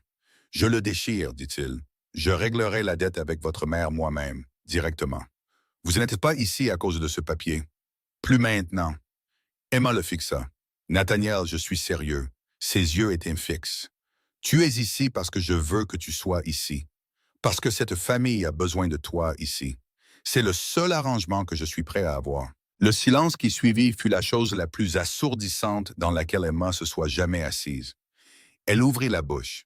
Elle avait une réponse pratique prête sur l'argent, sur ce que cela signifiait, sur ce qu'il offrait et ce que cela lui coûterait. Mais ce qui sortit fut juste, d'accord. Il hocha la tête une fois. Il se leva. Il alla se coucher. Emma resta seule à la table de la cuisine longtemps après, avec la nuit d'été autour d'elle et la voix de Nathaniel Holt encore dans la pièce. Et elle pensa à une fille qui avait pressé sa main à plat contre un papier pour l'empêcher de trembler. Et à quel point elle était loin de ce matin-là, et comment elle avait complètement marché, sans le vouloir, sans le savoir, sans aucune carte, jusqu'au centre exact de quelque chose pour lequel elle n'avait pas encore de mots. Elle ne dormit pas pendant longtemps. Quand elle le fit, elle rêva d'une fille signant son nom sur une ligne. Dans le rêve, la fille souriait. Le matin après que Nathaniel eut déchiré le contrat de Dunor, Emma se réveilla avant l'aube. Elle resta dans le noir pendant 5 bonnes minutes, se demandant à quoi exactement elle avait consenti. Pas la partie pratique. Elle comprenait la partie pratique. Il paierait la dette de sa mère directement. Le contrat était nul. Elle n'était plus liée par quoi que ce soit d'écrit sur papier. Cette partie était claire. Ce qui n'était pas clair, c'était par quoi elle était liée à la place. Et si elle avait le bon sens d'en avoir peur. Elle se leva. Elle descendit. Elle fit du café et se tint à la fenêtre de la cuisine, regardant la première lumière du jour se lever sur la crête. Et elle pensa à la voix de Nathaniel la veille au soir. « Tu es ici parce que je veux que tu sois ici. » Et elle décida que la chose la plus honnête qu'elle pouvait faire était d'agir comme si rien n'avait changé jusqu'à ce qu'elle sache ce qui avait changé. C'est donc ce qu'elle fit. Elle prépara le petit déjeuner, elle appela les enfants, elle fit le compromis entre qui elle avait été hier et qui elle soupçonnait de devenir.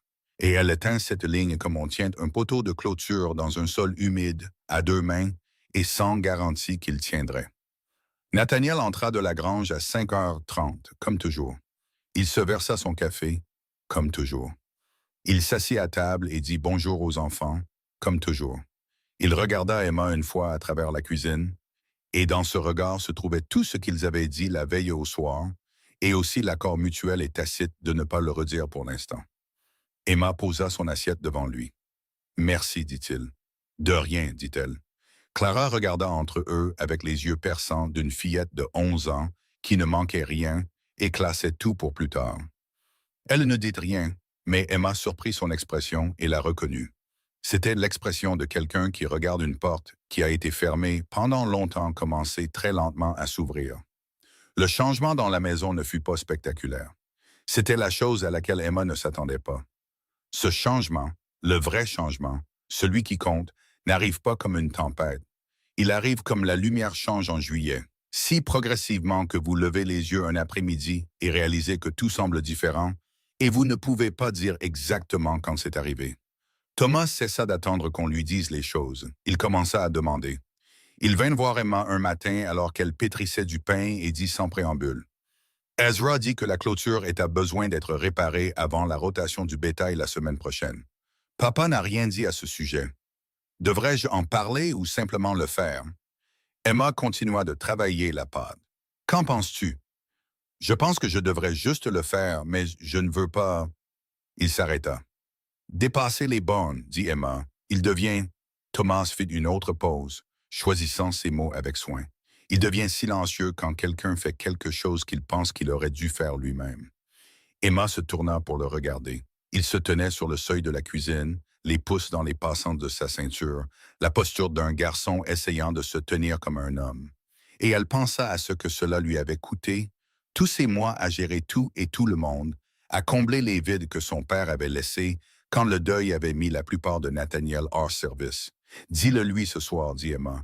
Dis-lui que tu l'as remarqué et demande-lui s'il veut ton aide. Ne le fais pas simplement. Thomas fronça les sourcils. Pourquoi? Parce que ton père a besoin de se sentir utile dans sa propre maison, dit doucement Emma. Il a été ailleurs pendant 6 mois. Il commence à revenir. Laisse-le revenir à quelque chose.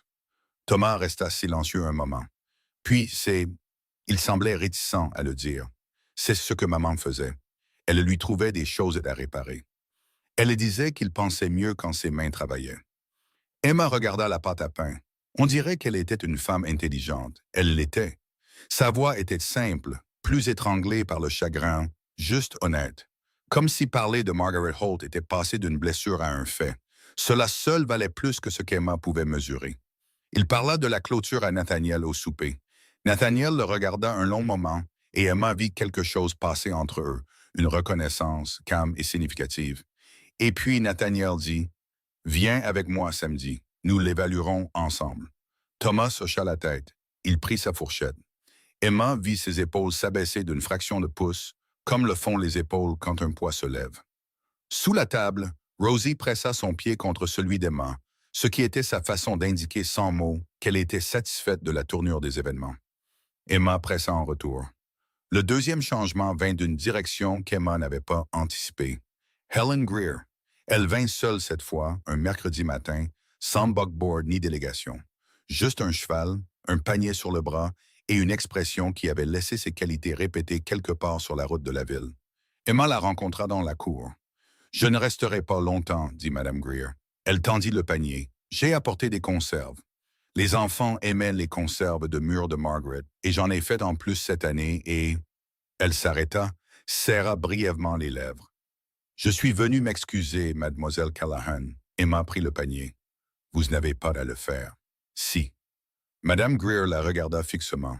Pas le regard évaluateur de leur première rencontre, mais quelque chose de plus direct et de plus fatigué. « Je me suis comporté comme si votre présence ici était le problème. » Ce n'était pas le cas. J'étais une autre pause. J'étais en deuil et je l'ai mal dirigé. Margaret me l'aurait dit elle-même, et bruyamment. Emma regarda la femme. Cette femme qui avait conduit un buckboard dans la cour 3 semaines auparavant, avec les meilleures et les pires intentions mêlées, qui avait été la meilleure amie de Margaret Holt, qui s'était probablement assise dans cette cour 100 fois avant qu'Emma n'existe et n'avait pas encore de langage pour décrire à quoi ressemblait la cour avec une étrangère. On dirait qu'elle était directe, dit Emma. La bouche d'Helen Greer se courba, brève et triste. Insuffrablement. Ça me manque tous les jours. Elle regarda la maison. Comment vont-ils, vraiment? Emma considéra la réponse honnête.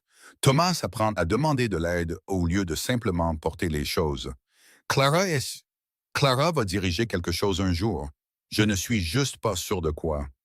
Les jumeaux ont cassé 2 poteaux de clôture la semaine dernière, mais ils se sont sentis très mal, ce que je considère comme un progrès. Et Rosie, elle s'arrêta. Madame Greer observait son visage. Rosie a chanté hier, dit Emma. Juste quelques mots, une chanson que Margaret devait lui chanter. Elle était dans la cuisine et je l'ai entendue, et je suis resté dans le couloir sans bouger parce que je ne voulais pas qu'elle s'arrête. Helen Greer pressa 2 doigts contre sa bouche. Elle ne parla pas un instant. C'est la meilleure chose que j'ai entendue, dit-elle finalement, d'une voix qu'elle maintenait avec soin. En 6 mois.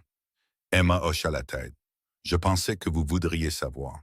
Madame Greer se redressa. Elle lissa le devant de sa robe à 2 mains, un geste de composition, délibéré et exercé. S'il y a quoi que ce soit dont cette maison a besoin de la ville, mademoiselle Callahan, j'aimerais être la personne à qui vous le demandez. Emma la regarda. C'est une offre généreuse. C'est une offre pratique. Le menton de Helen Greer était levé. Margaret me entrait sinon. Elle se retourna vers son cheval. « Bonjour, mademoiselle Callahan. »« Bonjour, madame Greer. » Emma resta dans la cour avec le panier de conserve de mûres et regarda Helen Greer repartir vers Silver Creek. Elle pensa que le deuil faisait quelque chose d'intéressant aux gens. Soit il les rendait plus petits, soit il les rendait honnêtes. Et parfois, s'ils en avaient assez en eux, ils finissaient par les rendre les deux. Elle rentra les conserves. Ce soir-là, au souper, quand elle posa un pot sur la table, Thomas vit l'étiquette et devint très immobile. Emma le regarda reconnaître l'écriture. Celle de Margaret, probablement, d'un pot d'une année précédente, encore dans la cave. Puis il réalisa que ce n'était pas celle de Margaret, similaire, mais différente. Quelqu'un qui avait prêté une attention particulière. C'est Madame Greer qui les a faites. Emma dit, elle les a apportés ce matin. Thomas regarda le pot un moment, puis il leva les yeux vers son père. Nathaniel regardait aussi le pot avec l'expression qu'il prenait quand quelque chose dépassait sa surface contrôlée et atteignait la partie de lui qui n'était pas encore complètement revenue. Elle les fait de la même manière, demanda Daniel. Lui et James avaient l'intérêt purement pratique de garçons de 8 ans pour qui les conserves de mûres étaient simplement des conserves de mûres. Ouvre-le et dis-moi, dit Emma. Daniel souleva le couvercle avec l'enthousiasme de quelqu'un à qui on avait donné la permission de détruire quelque chose de petit. Il y plongea immédiatement le doigt, comme il le faisait toujours avant qu'Emma ne puisse suggérer une cuillère. Pareil, annonça-t-il. James vérifia cela par la même méthode. Meilleur, peut-être. On ne peut pas savoir avec le doigt, dit Clara. J'ai un très bon doigt, dit James sérieusement. La table éclata dans le genre particulier de dispute qui n'est pas vraiment une dispute. Le genre où tout le monde rit sous l'indignation. Emma tendit la main et poussa le pot vers le centre de la table, croisant le regard de Nathaniel au passage. Il observait la table avec une expression qu'elle ne lui avait jamais vue auparavant. Ouverte, sans garde, presque déconcertée. Comme un homme qui s'était préparé à un impact pendant si longtemps que l'absence soudaine de celui-ci était son propre genre de choc. Elle détourna le regard avant qu'il ne la surprenne à le regarder. Plus tard devint son propre problème. Cela commença petit, comme les choses le font quand on vit en étroite collaboration avec quelqu'un, et que les limites que vous avez tous deux établies au début commencent à s'estomper sur les bords. Il commença à rentrer de la grange plus tôt. Pas beaucoup, 20 minutes, une demi-heure. Mais elle le remarqua parce qu'elle remarquait tout dans cette maison, ce qui avait changé et ce qui n'avait pas changé. Il commença à s'asseoir à table après le souper avec son café au lieu de le prendre sur le porche. Il commença à parler aux enfants au dîner au lieu de pendant le dîner. Demandant à Thomas des nouvelles de l'évaluation de la clôture. Demandant à Clara des nouvelles de la lettre qu'elle écrivait à son ami d'école à Abilene.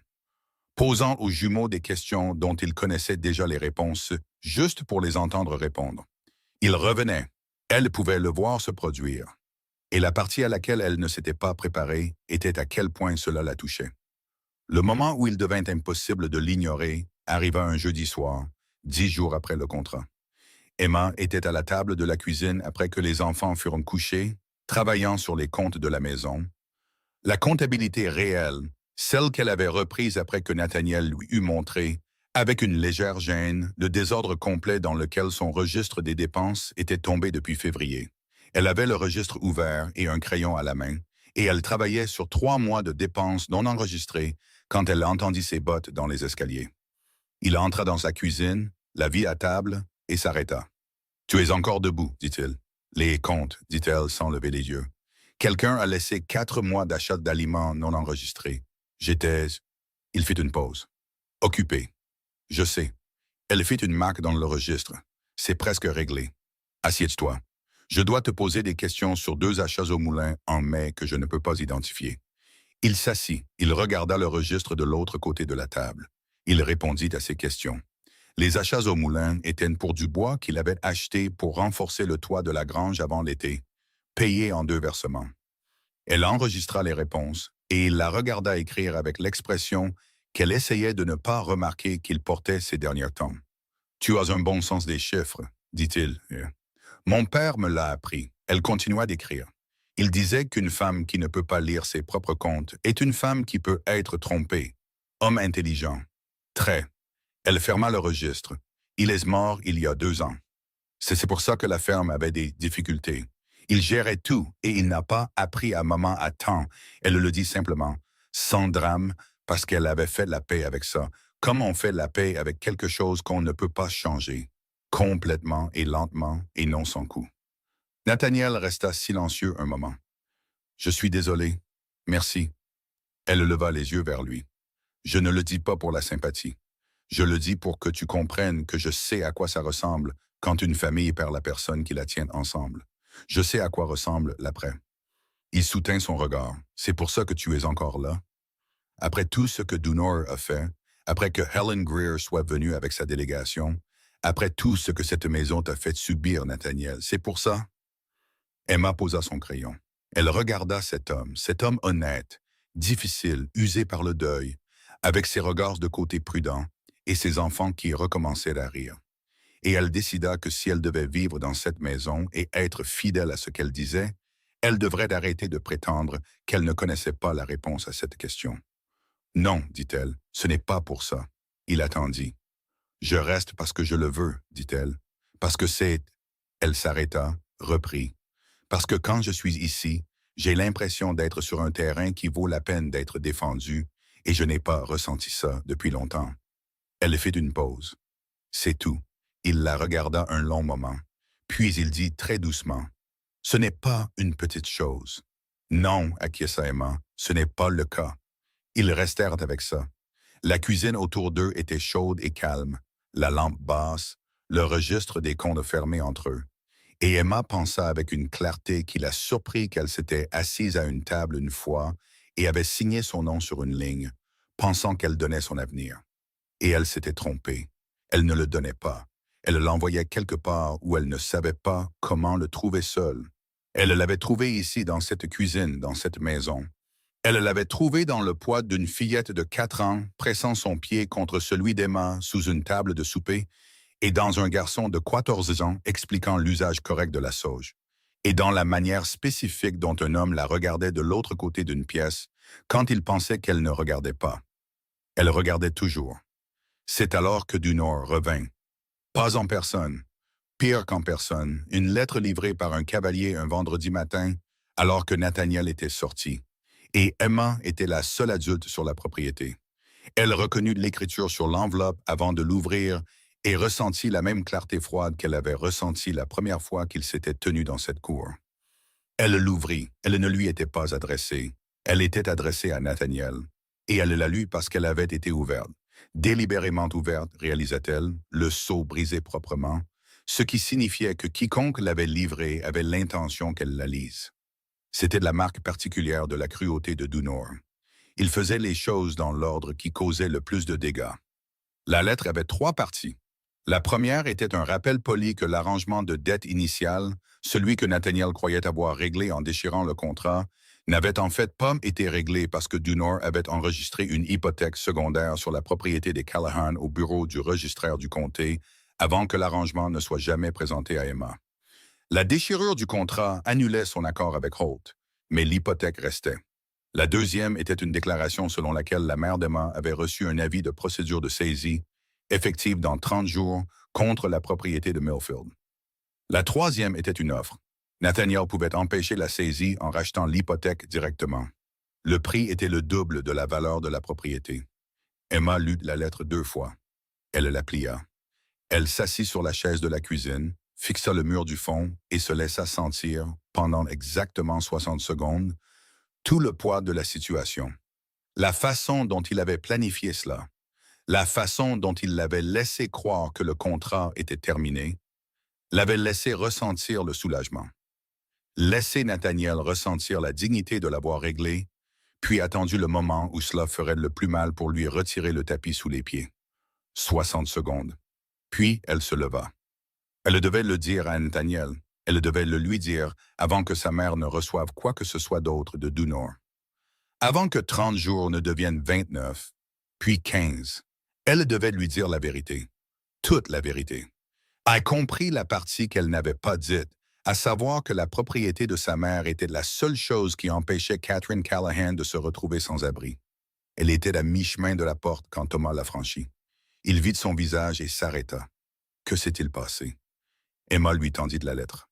Elle le regarda la lire. Elle regarda son visage passer par la même séquence que le sien. Compréhension, puis fureur froide, puis l'immobilité particulière de quelqu'un décidant quoi faire de sa fureur. Il a planifié ça, dit Thomas. Oui, depuis le début. Depuis le début. Thomas leva les yeux de la lettre. Ses yeux étaient très fixes. Il ressemblait à ce moment moins à un garçon de 14 ans qu'à l'homme qu'il était en train de devenir. Je vais trouver papa. Thomas, je vais le trouver. Il bougeait déjà. Ne va nulle part. Il était sorti et sur un cheval en moins de 2 minutes. Emma n'avait pas fini de réfléchir à l'opportunité de le suivre qu'il était déjà parti. Elle retourna à la cuisine. Elle posa la lettre sur la table. Elle mit la bouilloire sur le feu parce qu'elle avait besoin de faire quelque chose de ses mains. Et elle se tint près du poêle et pensa à sa mère. La petite et fatiguée Catherine Callahan dans la maison où Emma avait grandi, recevant un avis de la main de Dunor, et ne comprenant presque rien de ce que cela signifiait légalement, mais comprenant tout ce que cela signifiait de la manière qui comptait. Elle pensa à l'expression sur le visage de sa mère le matin où Emma était partie, les mains sur le cadre de la porte, l'incapacité de parler. Emma pressa sa main à plat sur le comptoir, de la même manière qu'elle l'avait pressé sur ce contrat, et elle se fit d'une promesse qui n'avait rien à voir avec Nathaniel Holt ou le ranch de Silver Creek ou quoi que ce soit décrit sur un quelconque morceau de papier. Elle n'allait pas laisser Dunor gagner, quel qu'en soit le coup. Nathaniel rentra des pâturages 45 minutes plus tard, avec Thomas juste derrière lui, tous deux se déplaçant au rythme de gens qui ont beaucoup chevauché et n'ont pas encore ralenti dans leur tête. Nathaniel prit la lettre sur la table avant de s'asseoir. Il la lut debout. Thomas se tenait sur le seuil. Le silence dans la cuisine était du genre particulier qui précède une décision. Nathaniel posa la lettre. Il regarda Emma. « Quand est-ce arrivé? »« Ce matin, pendant que tu étais dehors. Tu l'as lue. Elle était déjà ouverte. » Emma soutint son regard. « Il voulait que je la lise avant toi. Il pensait que ça... » Elle a fait une pause. « Il pensait que ça me ferait plier. » Nathaniel regarda de nouveau la lettre. « La propriété de ta mère. Oui. Et si je rachète les hypothèques, il gagne 2 fois. » Emma dit. « Il obtient l'argent et il obtient la satisfaction. » Je me fiche de sa satisfaction. La voix de Nathaniel était très calme. « Ce qui m'importe, c'est que ta mère perde sa maison. » Emma le fixa. « Nathaniel, c'est le double de la valeur de la propriété. Tu ne peux pas... » « J'irai à Silver Creek lundi matin, dit-il. Parler à la banque, regarder les titres de propriété. » Il plia la lettre. « Que rapporte la propriété de ta mère? »« 20 acres, bonne terre, un puits. » La voix d'Emma semblait étrange dans sa gorge. « Nathaniel, tu ne peux pas mettre ce ranch en danger pour... » « Je ne mets rien en danger. » Il posa la lettre sur la table et la regarda pleinement, directement, sans angle. « Je fais ce qui doit être fait. C'est tout. » Il fit une pause. C'est tout ce que c'est toujours. Emma se tenait de l'autre côté de la table et sentit quelque chose céder en elle qu'elle avait gardé rigide pendant très longtemps. Pas un effondrement. Elle ne s'effondra pas, mais céder comme le sol cède sous quelque chose de lourd, s'installant dans une forme nouvelle et permanente. Thomas les regardait depuis le seuil. Emma lui jeta un coup d'œil. Il regardait son père avec une expression qu'elle reconnut. L'expression d'un garçon qui attendait depuis longtemps de voir son père redevenir lui-même et qui était en train de le voir se produire. « Papa, dit Thomas. » Nathaniel se tourna. « La clôture était prête, dit Thomas, quand tu voudras la vérifier. » Nathaniel regarda son fils un moment. Quelque chose passa entre eux, sans mots, chargé, le genre de communication qui n'existe qu'entre des gens qui ont porté le même poids pendant longtemps et qui le posent enfin, lentement, ensemble. « Demain, dit Nathaniel, aux premières lueurs. » Thomas hocha la tête. Il s'écarta du cadre de la porte et monta. Emma commença à débarrasser la table. Ses mains étaient stables. Elle n'allait pas les laisser être autrement. Elle empila les tasses, ramassa la lettre et la posa sur l'étagère où elle gardait les papiers de la maison. Et elle fit tout cela sans regarder Nathaniel. Il n'avait pas bougé de la table. « Emma, dit-il. » Elle se tourna. Il la regardait avec la même expression qu'il avait eue dans la cuisine 10 jours auparavant. Ouverte, sans garde, légèrement déconcertée, mais plus proche maintenant, moins retenue. Comme si la porte qui s'ouvrait s'était ouverte d'1 degré de plus. « Je suis content que Thomas me l'ait dit, dit-il donc. À propos de la clôture, à propos d'être allé me chercher aujourd'hui. » Il fit une pause. « Il a dit que tu lui avais dit de venir. » Je lui ai tendu la lettre, Emma dit. Il a pris sa propre décision. Pourtant, elle attendit. Tu les rends plus courageux. Il dit, tous, tu es... Il s'arrêta et elle put le voir chercher le mot. Cet homme qui travaillait par action et non par langage, qui communiquait mieux avec ses mains et sa présence qu'avec des phrases. Tu rends cette famille à nouveau courageuse. Et je veux que tu saches que je le vois. Emma le regarda. Je le vois aussi, dit-elle doucement. Je le vois en toi. Il resta immobile. La cuisine était immobile, et dans la pièce au-dessus d'eux, elle pouvait entendre très faiblement, presque trop faiblement, pour être sûr que c'était réel, le son fin et doux d'une fillette de 4 ans chantant 2 lignes d'une chanson qu'elle avait apprise de sa mère. Encore et encore dans la pénombre, comme une petite lumière maintenue vivante contre la nuit. Aucun d'eux ne bougea. Ils écoutèrent simplement. Et ça, pensa Emma, ce petit son courageux du bout du couloir à l'étage, c'était à ça que ressemblait la victoire. Pas net, pas facile, pas comme elle avait imaginé quoi que ce soit depuis la cour d'une maison à Millfield, Kansas, avec un stylo à la main et toute sa vie sur une ligne. Mais réelle, chaleureuse et sienne. Rosie chantait encore quand Emma alla finalement se coucher cette nuit-là. Pas comme un enfant chante quand il veut être entendu. Comme un enfant chante quand il a oublié d'avoir peur, doucement pour lui-même dans le noir, parce que le son est un réconfort et que le monde a commencé à sembler assez sûr pour le faire. Emma était allongée dans sa chambre, le son traversant le mur, et fixait le plafond. Elle pensait à la lettre de Dunor sur l'étagère en bas, à Catherine Callahan dans une maison à 40 miles au sud, et aux mains de Nathaniel Holt à plat sur la table de la cuisine disant « Je ferai ce qui doit être fait », comme si c'était la phrase la plus simple de la langue française. Elle ne dormit pas bien. Mais pour la première fois depuis son arrivée au ranch de Silver Creek, l'insomnie n'était pas de la peur. C'était tout autre chose. Quelque chose qui ressemblait inconfortablement et indéniablement à de l'espoir. Nathaniel partit pour Silver Creek aux premières lueurs du lundi matin. Il le dit à Emma au petit déjeuner de manière directe et brève. Il allait à la banque. Il serait de retour dans l'après-midi. Thomas était responsable des garçons et Clara savait où tout se trouvait. Il le dit de la même manière qu'il disait tout ce qui était pratique. Et puis il regarda Emma et ajouta « Je m'arrêterai au bureau du télégraphe. J'enverrai un message à ta mère. Je lui dirai d'attendre une lettre de moi directement. » Emma ne lui avait pas demandé de faire ça. « Nathaniel, elle va s'inquiéter, dit-il simplement. Elle devrait savoir que quelqu'un s'en occupe. » Il partit avant qu'elle ne puisse argumenter. Clara apparut au coude d'Emma environ 4 secondes après la fermeture de la porte. « Il est allé s'occuper de Dunor, n'est-ce pas?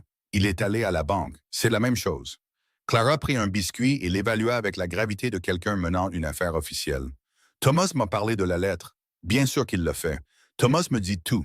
À la fin, il fait juste semblant de ne pas le faire. » Clara regarda Emma de côté, le même regard de côté que son père. Emma l'avait remarqué il y a des semaines. Quelque chose d'irrité dans l'angle. « As-tu peur? » Emma considéra la réponse honnête. Un peu. De Dunor. De ce que ça coûte de l'arrêter? Elle regarda Clara. C'est ça le truc avec les hommes comme Dunor. Ils ne veulent pas vraiment l'argent. Ils veulent que tu sentes le poids de choisir entre des choses qui comptent. Clara resta silencieuse un moment. « Qu'est-ce que tu vas choisir? »« Je vais choisir cette maison, dit Emma, comme je l'ai fait jusqu'à présent. » Clara la regarda un long moment avec ses yeux perçants de fillette de 11 ans. Puis elle posa le biscuit et dit « Je vais aller m'assurer que les jumeaux n'ont rien fait au poulet. » Elle partit. Emma se tint à la fenêtre de la cuisine, regarda le matin et attendit. L'attente était la partie la plus difficile. C'était toujours le cas. Thomas géra la matinée avec la compétence précise et contenue de quelqu'un qui s'était entraîné pour exactement ce genre de responsabilité pendant des mois. Il fit faire aux jumeaux un travail réellement utile à 8 heures, un exploit qu'Emma n'avait pas encore pleinement accompli. Et il vérifia les abreuvoirs, la clôture du jardin, et revint dans la cuisine à 10 heures pour faire un rapport sur tout cela, comme un contremaître donnant un résumé de travail. Emma le regarda par-dessus le rapport. « Tu sais, tu n'as pas à rendre compte de tout. Je veux le faire, dit-il. Je veux qu'il revienne et sache que tout s'est bien passé. » Emma comprit. « Il le saura, dit-elle. Il le sait déjà. » La mâchoire de Thomas se contracta brièvement. « Et si la banque ne veut pas, alors nous trouverons un autre moyen. » « Quel autre moyen? » Emma croisa son regard. « Je ne sais pas encore, mais j'ai découvert que si tu es prêt à continuer à chercher, il y en a généralement un. » Elle fit une pause. « Ton père est prêt à continuer à chercher. Moi aussi. C'est suffisant. » Il resta là un moment. Ce garçon qui avait porté le poids de cette famille sur son dos de 14 ans depuis février. Et Emma put voir le moment exact où il décida non pas de poser le poids, mais de le partager, de le laisser être réparti sur plus d'une paire d'épaules. C'était un petit moment, du genre qui ne fait pas de bruit. Mais Emma avait prêté attention aux petits moments depuis assez longtemps pour savoir que c'était ceux qui duraient. Nathaniel revint à 2 heures de l'après-midi plus tôt que prévu. Emma entendit le cheval dans la cour, vint à la porte et lut son visage avant qu'il ne descende de selle. Composé, délibéré, le regard d'un homme qui avait fait une chose difficile et en était sorti de l'autre côté. Il entra dans la cuisine. Il s'assit. Il accepta le café qu'Emma lui tendit sans commentaire. Alors, dit Emma, l'hypothèque est levée, dit-il. Emma posa la cafetière. Comment? Henderson, à la banque. Il enroula ses mains autour de la tasse. Il s'avère que Dunor a mené des arrangements similaires dans 3 comtés. Henderson le savait et attendait que quelqu'un se présente avec un intérêt légitime pour contester. Je lui ai donné la lettre. Il la transmet au procureur du comté. Il fit une pause. Dunor peut toujours porter plainte techniquement, mais il ne le fera pas. Pas avec le procureur du comté qui examine déjà ses livres. Emma le fixa. Tu y es allé en t'attendant à racheter l'hypothèque et tu en es sorti avec lui sous enquête. J'y suis allé préparer à tout ce qu'il faudrait. Il la regarda fixement. Il s'avère que ce qu'il a fallu était moins que ce que j'avais prévu. Emma s'assit. Elle pressa ses mains à plat sur la table, le même geste qu'elle avait fait le matin du contrat, le même réflexe de stabilisation de la table, et elle expira lentement. « La propriété de ma mère est en sécurité, dit-elle. La propriété de ta mère est en sécurité. » Emma regarda la table. Elle regarda ses mains sur la table. Elle pensa à dire quelque chose et ne trouva aucune combinaison de mots adéquate à ce qu'elle ressentait. Alors elle ne dit rien du tout, et Nathaniel s'assit en face d'elle et laissa le silence être ce qu'il était. Puis, de l'étage, vint le bruit de quelque chose qui tombait, suivi immédiatement de 2 voix montant en volume et en accusation. Emma et Nathaniel se regardèrent. « Les jumeaux, dit Emma. »« Oui. » Une pause. « Ils sont à toi. » Il dit. Il y avait quelque chose dans sa voix quand il le dit. Pas tout à fait un sourire, mais le souffle avant. Emma repoussa sa chaise. « Ils ne sont absolument pas à moi. » Elle monta. Le regard sur son visage la suivit tout le long. Le reste de cette semaine se déroula différemment. Quelque chose s'était débloqué dans la maison. Une dernière chose tenace qui était restée figée depuis février s'était fissurée sous la chaleur de l'été et dégelait enfin, lentement. Nathaniel était présent d'une manière qu'il ne l'avait pas été auparavant. Pas seulement physiquement, pas seulement à table. Présent au sens propre, celui qui signifiait qu'il était dans la pièce plutôt qu'à proximité. Il regardait les enfants, il leur parlait, il interrogeait Thomas sur la clôture et écoutait réellement la réponse complète. Il apprit à Daniel à tailler un sifflet dans un bâton vert un samedi après-midi et laissa James gâcher 2 bâtons dans l'apprentissage sans commentaire. Et il continuait de trouver des raisons d'être là où Emma se trouvait. Elle le remarqua de la même manière qu'on remarque un changement de vent. Pas la chose elle-même, mais son effet. Il entrait dans la cuisine pendant qu'elle cuisinait et restait pour parler. Il lui posait des questions sur les comptes de la maison, qu'il comprenait maintenant, et écoutait ses réponses comme si elles étaient intéressantes.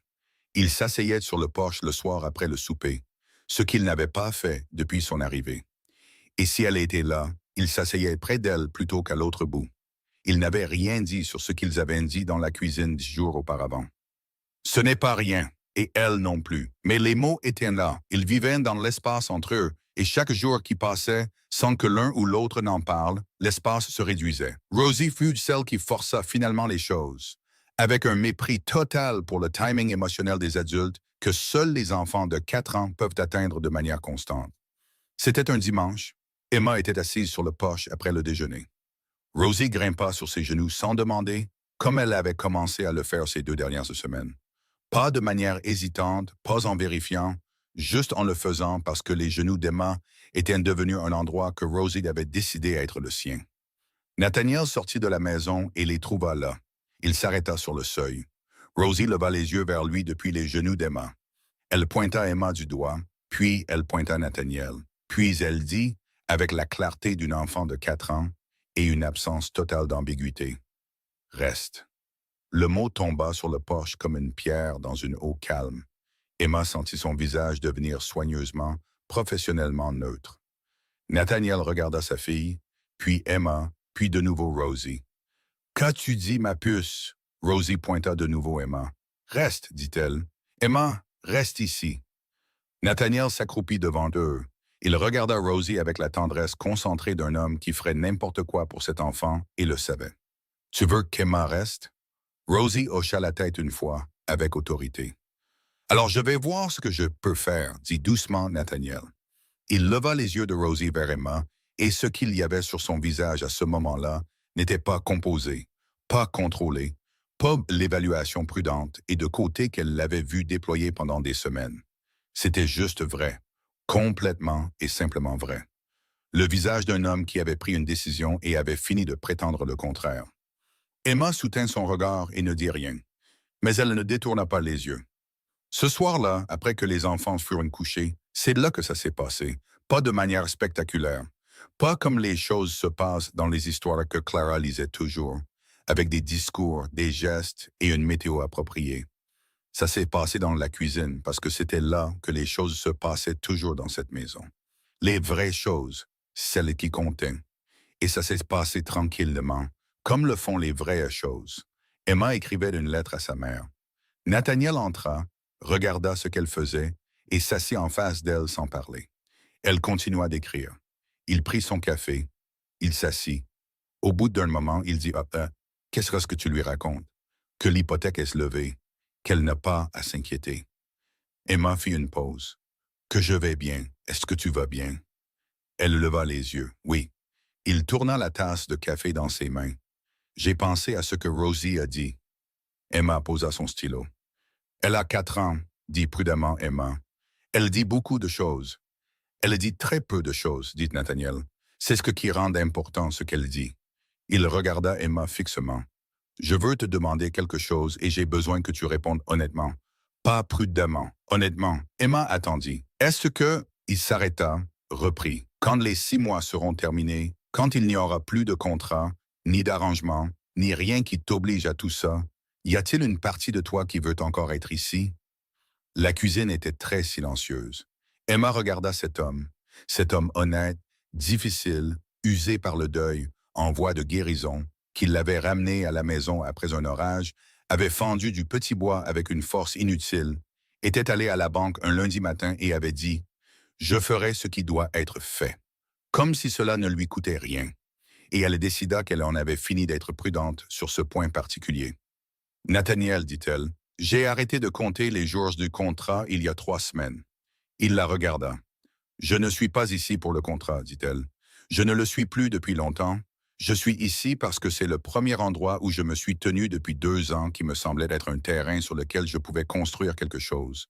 Je suis ici parce que tes enfants... » Sa voix se raffermit. « Tes enfants sont parmi les personnes les plus formidables que j'ai jamais connues, y compris Thomas, qui a rendu ma première semaine extrêmement difficile et que je respecte énormément pour ça. » Elle fit une pause.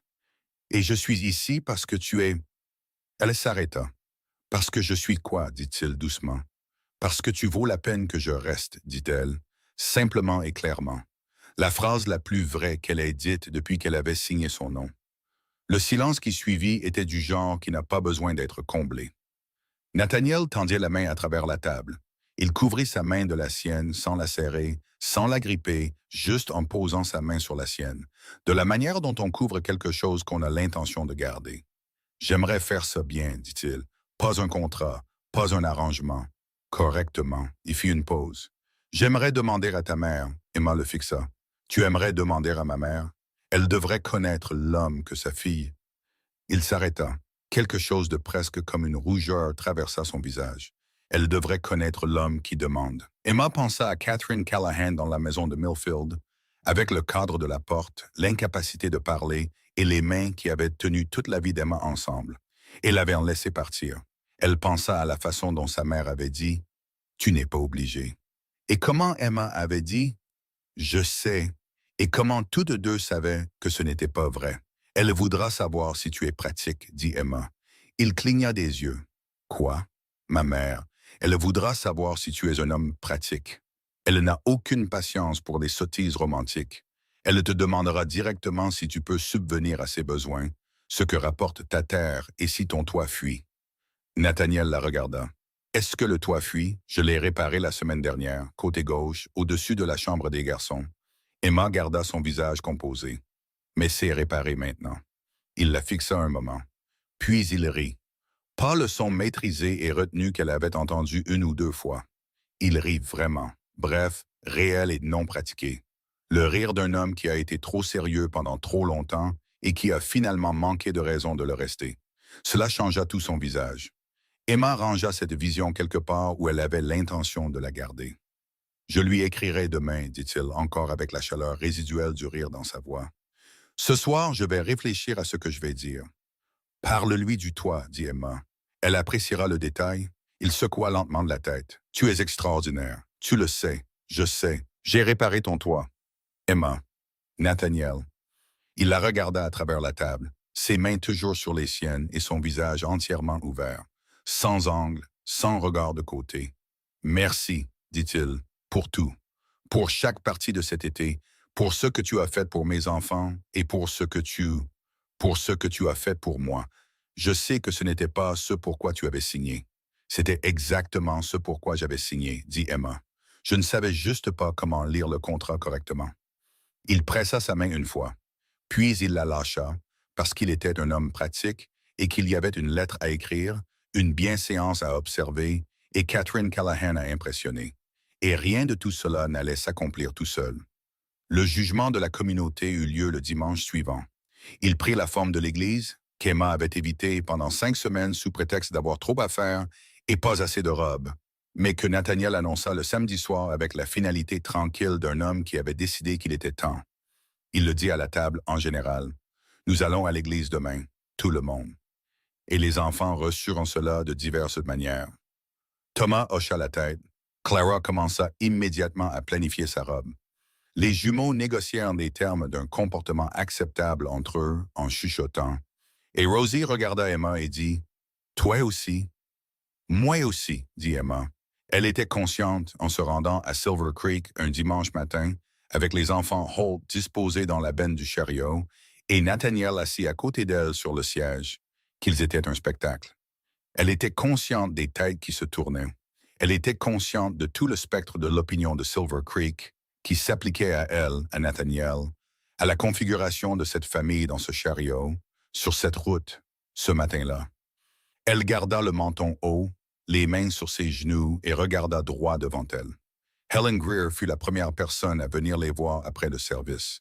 Elle vint directement, sans hésitation, serra la main de Nathaniel, puis se tourna vers Emma et dit, assez fort pour que les gens à proximité entendent, « Mademoiselle Callahan, c'est un plaisir de vous voir. Comment va la maisonnée? » C'était une déclaration. Emma l'a reconnue pour ce qu'elle était. Une femme de standing dans cette communauté qui avait été la meilleure amie de Margaret Holt, se tenant en public à côté d'Emma Callahan et demandant des nouvelles de la maison Holt avec l'aisance de quelqu'un qui avait pris sa décision. « Très bien, dit Emma. Les enfants vous envoient leurs salutations. Moi aussi. » Madame Greer la regarda d'un regard franc et direct qu'Emma avait fini par comprendre comme étant la version de la chaleur de cette femme. « Passez mercredi si vous pouvez. J'ai un 2e pot de conserve et j'aimerais votre compagnie. »« J'y serai, » dit Emma. Madame Greer s'éloigna. Nathaniel, à côté d'Emma, ne dit rien, mais son bras, qui était le long de son corps, se déplaça vers le creux de son dos. La plus brève, la plus légère des pressions, du genre qui dit « J'ai vu ça, et bien joué, et je suis là. » Tout en un seul geste, Emma ne s'en écarta pas. Ce qui se passa dans la cour après le service fut quelque chose auquel Emma penserait pendant des années, chaque fois qu'elle pensait à ce que signifiait que quelque chose soit terminé. La femme de Porter, pas Madame Greer, mais l'autre femme de l'épicerie générale, celle qui l'avait dirigée vers la sauge, arrêta Emma alors que la foule se dispersait. C'était une petite femme au visage pointu et au genre d'yeux qui évaluait, classait et oubliait rarement ce qu'ils avaient cassé. « Mademoiselle Callahan, dit-elle. » Emma s'arrêta. « Madame ?» La femme la regarda un moment, puis elle dit, « Ma fille a 7 ans. Elle a des difficultés avec la lecture. Je crois savoir que vous avez une certaine éducation. » Emma cligna des yeux. « Un peu, oui. Je me demandais si... » La femme serra brièvement les lèvres. « Si vous seriez prête à l'aider quelques heures par semaine. Elle viendrait chez vous. Une pause qui lui coûta quelque chose. Je payerai pour votre temps. » Emma regarda cette femme qui avait chuchoté à son sujet dans une épicerie générale, qui s'était demandé à voix haute si elle tiendrait de l'été. Et elle pensa à ce que signifiait être sollicitée. ce que signifiait que la demande ait eu lieu ici, dans cette cour. Montemas, amenez cela jeudi après-midi, dit Emma. Nous verrons comment elle s'y prend. La femme hocha la tête. Elle se retourna et rejoignit son mari sans un mot de plus. Pas d'excuses, pas de reconnaissance de quoi que ce soit d'antérieur. Juste le pivotement net et pratique de quelqu'un qui a révisé sa position et va de l'avant. Emma pouvait respecter ça. Le trajet de retour au ranch de Silver Creek fut calme, de manière confortable. De la manière qu'il y a quelque chose de solide en dessous au lieu de quelque chose d'évité. Les jumeaux s'endormirent l'un contre l'autre dans la benne du chariot. Clara lisait un livre avec la détermination concentrée de quelqu'un qui bloque le monde. Thomas était assis, les jambes pendantes à l'arrière, le visage tourné vers le vent d'été. Rosie était sur les genoux d'Emma. Elle y avait grimpé sans cérémonie quelque part après le 2e mile et s'était installée avec Bess sous le bras. Elle dormait avant le 3e mile, entièrement désossée et confiante, comme seuls les enfants peuvent l'être, ceux qui ont complètement décidé que la personne qui les tient est en sécurité. Emma baissa les yeux sur cet enfant endormi, cette petite fille calme, autrefois silencieuse, qui avait tendu une poupée de chiffon à une étrangère sur le sol d'une chambre, avait dit un mot et avait tout changé. Et elle sentit dans sa poitrine quelque chose qu'elle n'aurait pas pu mettre en mots le matin où elle avait signé son nom. Quelque chose qui était au-delà de l'arrangement, au-delà du contrat, au-delà de tout document sur lequel Silas Dunor pouvait mettre une hypothèque. Nathaniel jeta un coup d'œil. Il vit le visage d'Emma regardant Rosie. Il regarda de nouveau la route. « Elle te fait confiance, dit-il doucement. « Je sais. » La voix d'Emma était douce. « J'ai l'intention de le mériter. » Il resta silencieux un moment. Les chevaux avançaient. L'air d'été était chaud et plein de l'odeur de l'herbe sèche et de la distance. « J'ai envoyé la lettre ce matin, dit-il, à ta mère avant l'église. » Emma le regarda. « Déjà, j'ai réfléchi à ce que j'allais dire hier soir. » Il garda les yeux sur la route. « Je lui ai parlé du ranch, des enfants, du toit. Une pause. Je lui ai dit quel genre d'homme je suis, quel genre de vie j'ai et ce que j'espère construire à partir de maintenant. » Il lui jeta un regard de côté.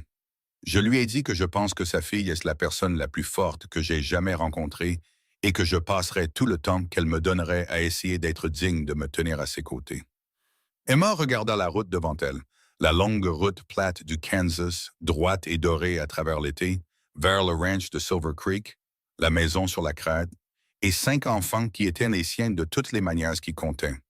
Et un homme qui avait commencé, lentement, honnêtement et sans drame, à être le sien aussi. « Elle répondra dans 2 semaines, dit Emma. Elle écrit lentement parce qu'elle veut que les mots soient justes. Je peux attendre, dit Nathaniel. Emma le regarda. Il regardait la route avec l'expression posée d'un homme qui pense ce qu'il dit. Et elle pensa à une fille à Millfield qui avait pressé sa main contre un morceau de papier pour l'empêcher de trembler, qui avait signé son nom sur une ligne et avait pensé qu'elle donnait son avenir, qui avait parcouru 40 miles dans la chaleur de l'été vers une vie qui, de loin, ne ressemblait à rien de ce qu'elle aurait choisi. Elle ne l'avait pas choisi. C'était ça, le truc. Elle y avait été poussée par la dette, la faim et un homme qui souriait de la mauvaise manière et pensait qu'il achetait quelque chose sur lequel il pouvait mettre un prix. Ce que Silas Dunor n'avait pas compris, ce qu'aucun d'eux n'avait compris, ni les femmes de l'épicerie générale, ni la délégation avec leur buckboard et leurs préoccupations, ni même Emma elle-même lors de ce premier long trajet vers le nord, c'est qu'on ne peut pas acheter ce qu'étaient les McCallaghan. On ne pouvait pas l'arranger, ni le contracter, ni y mettre une hypothèque. On pouvait la mettre dans une maison, lui donner un travail et appeler ça un arrangement. Et elle réparerait votre toit, organiserait vos comptes, trouverait la poêle en fonte derrière le bac à farine, s'assierait par terre avec votre fille silencieuse et attendrait aussi longtemps qu'il le faudrait pour un petit mot. Et quelque part en le faisant, entre la sauge et l'orage, la table de la cuisine et les 300 $ auxquels elle avait depuis longtemps cessé de penser, la maison cesserait d'être une maison qu'elle gérait et commencerait à être un foyer qu'elle construisait. Elle regarda la route, elle regarda l'homme à côté d'elle, l'enfant endormi dans ses bras, et les 4 autres éparpillés derrière elle dans le chariot. Elle regarda le ranch de Silver Creek apparaître à l'horizon contre la crête estivale. Sa clôture droite, son toit réparé, sa cuisine organisée, ses habitants retrouvant leur chemin les uns vers les autres, un petit moment honnête à la fois. Emma Rose Callahan était venue à Silver Creek comme une transaction. Elle y est restée pour en devenir le cœur.